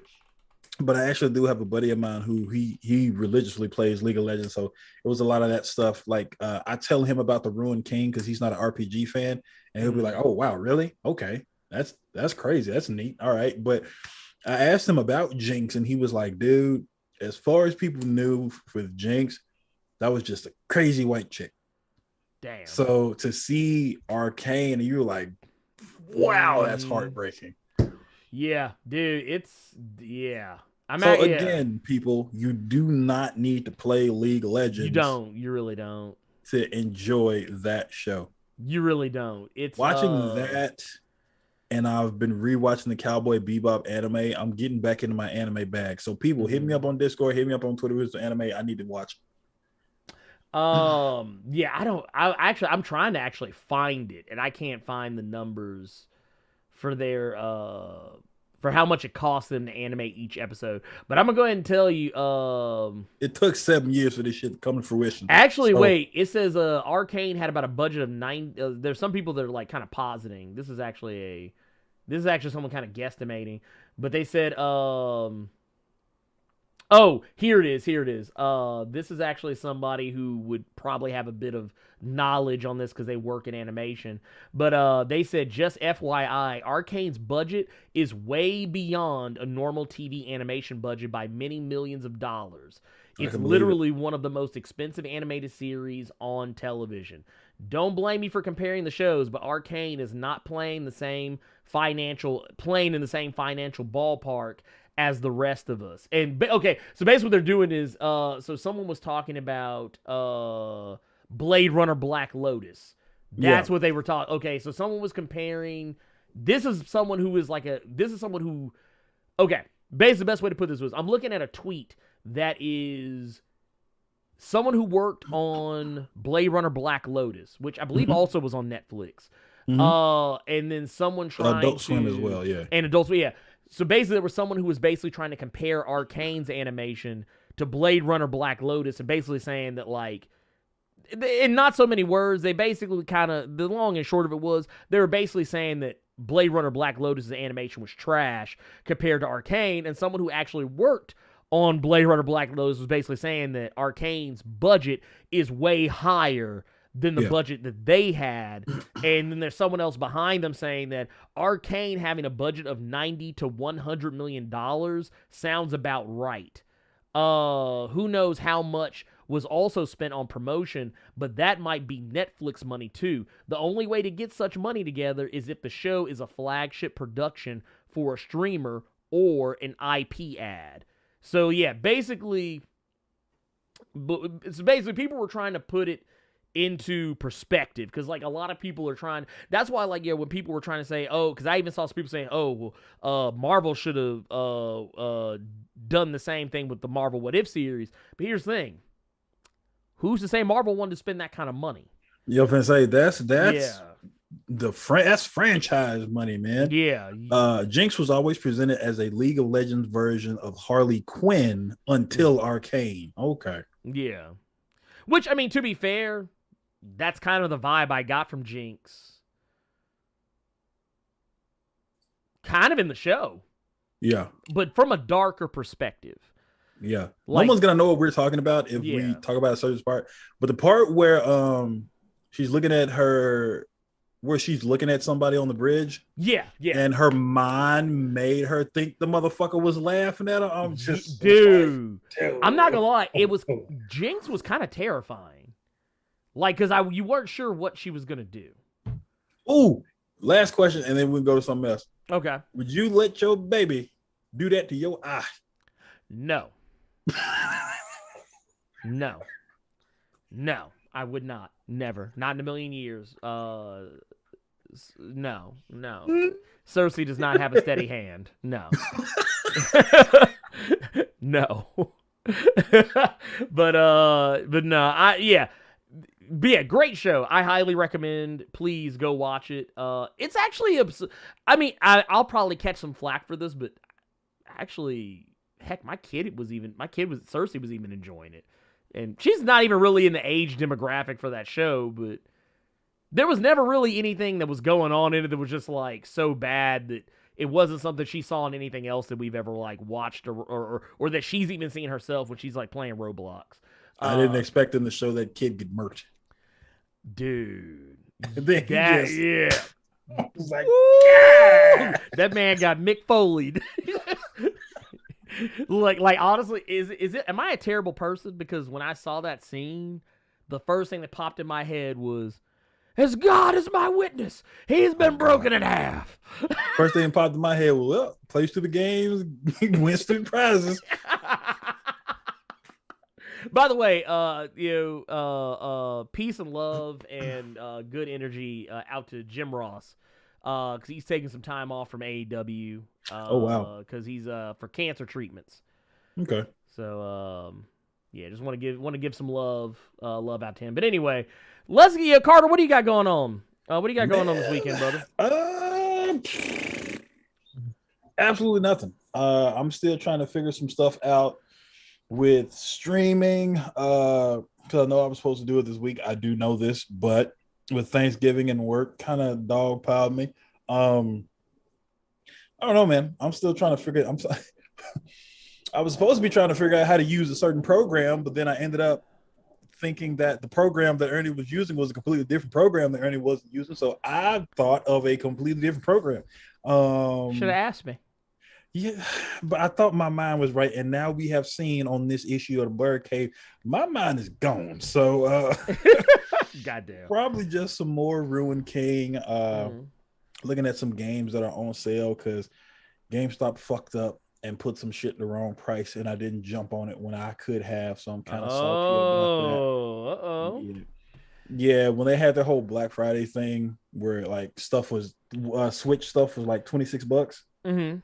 They fucked up, and it was only supposed to be for pre-owned things. Oh, okay. But if you went to the website, it worked for digital too. Damn. So yeah, there were a few things I didn't jump on. Lord have mercy. GameStop always fucking up.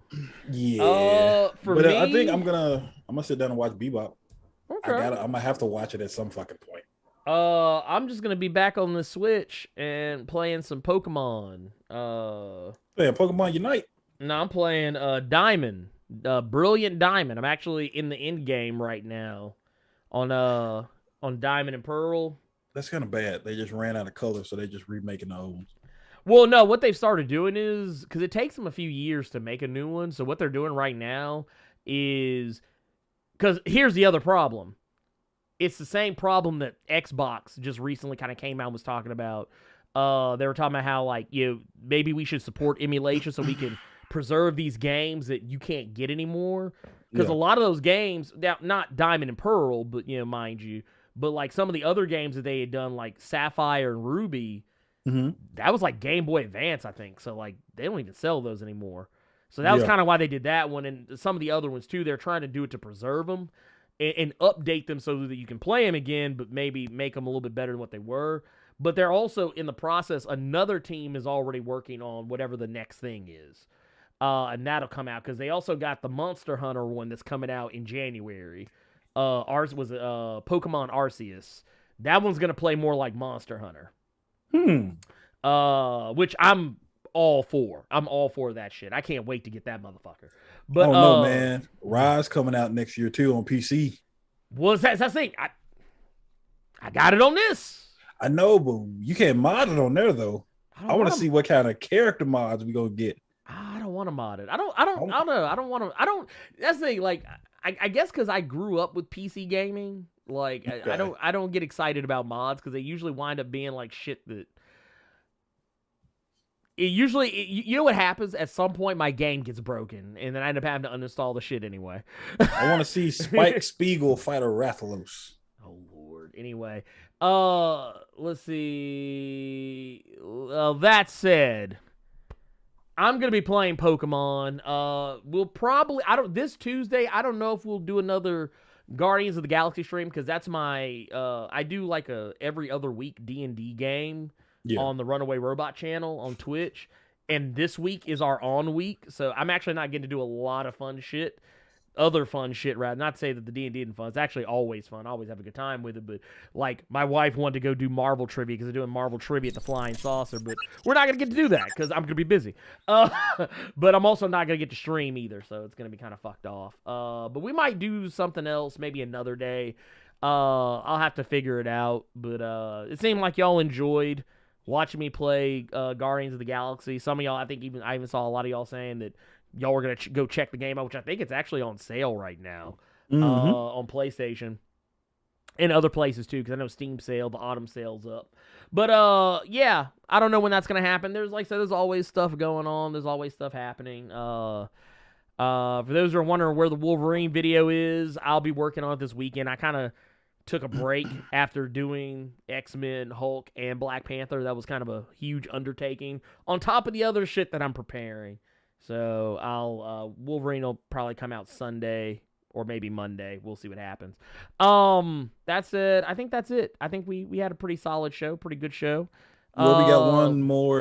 Shit! Yeah, we got another one. Super chat from Jonathan Moda saying they need a new studio to make new Pokemon games or an adult Pokemon game. I don't see that ever fucking happening. They actually have addressed that.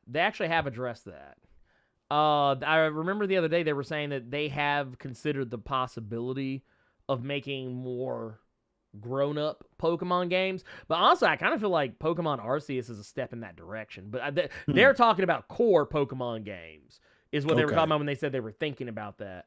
But I will say I still enjoy them because it takes me back to being a little kid. Or not even a little kid. Technically, when Pokemon games were out, I was in high school. But it takes me back to those times when I was still bringing that big fat-ass Game Boy to school and play Pokemon Red. That's what it takes me back to. Only now, I'm playing it on this shit. By the way, John LeMoe, thank you for that 1999 in the super chat. Anyway, we're gonna get out of here. I'm gonna let Carter go get some sleep, and I'm gonna go get some food. I will see you guys later. Make sure you all are being excellent and wonderful and amazing and great to each other out here in these streets. Make sure, if you forgot to do so, make sure to unclench your jaw. Make sure you're taking your medication. Make sure you get your water. Drink your water. And also keep it plus ultra out here in these streets. We will see you all next time. We out of here. Peace.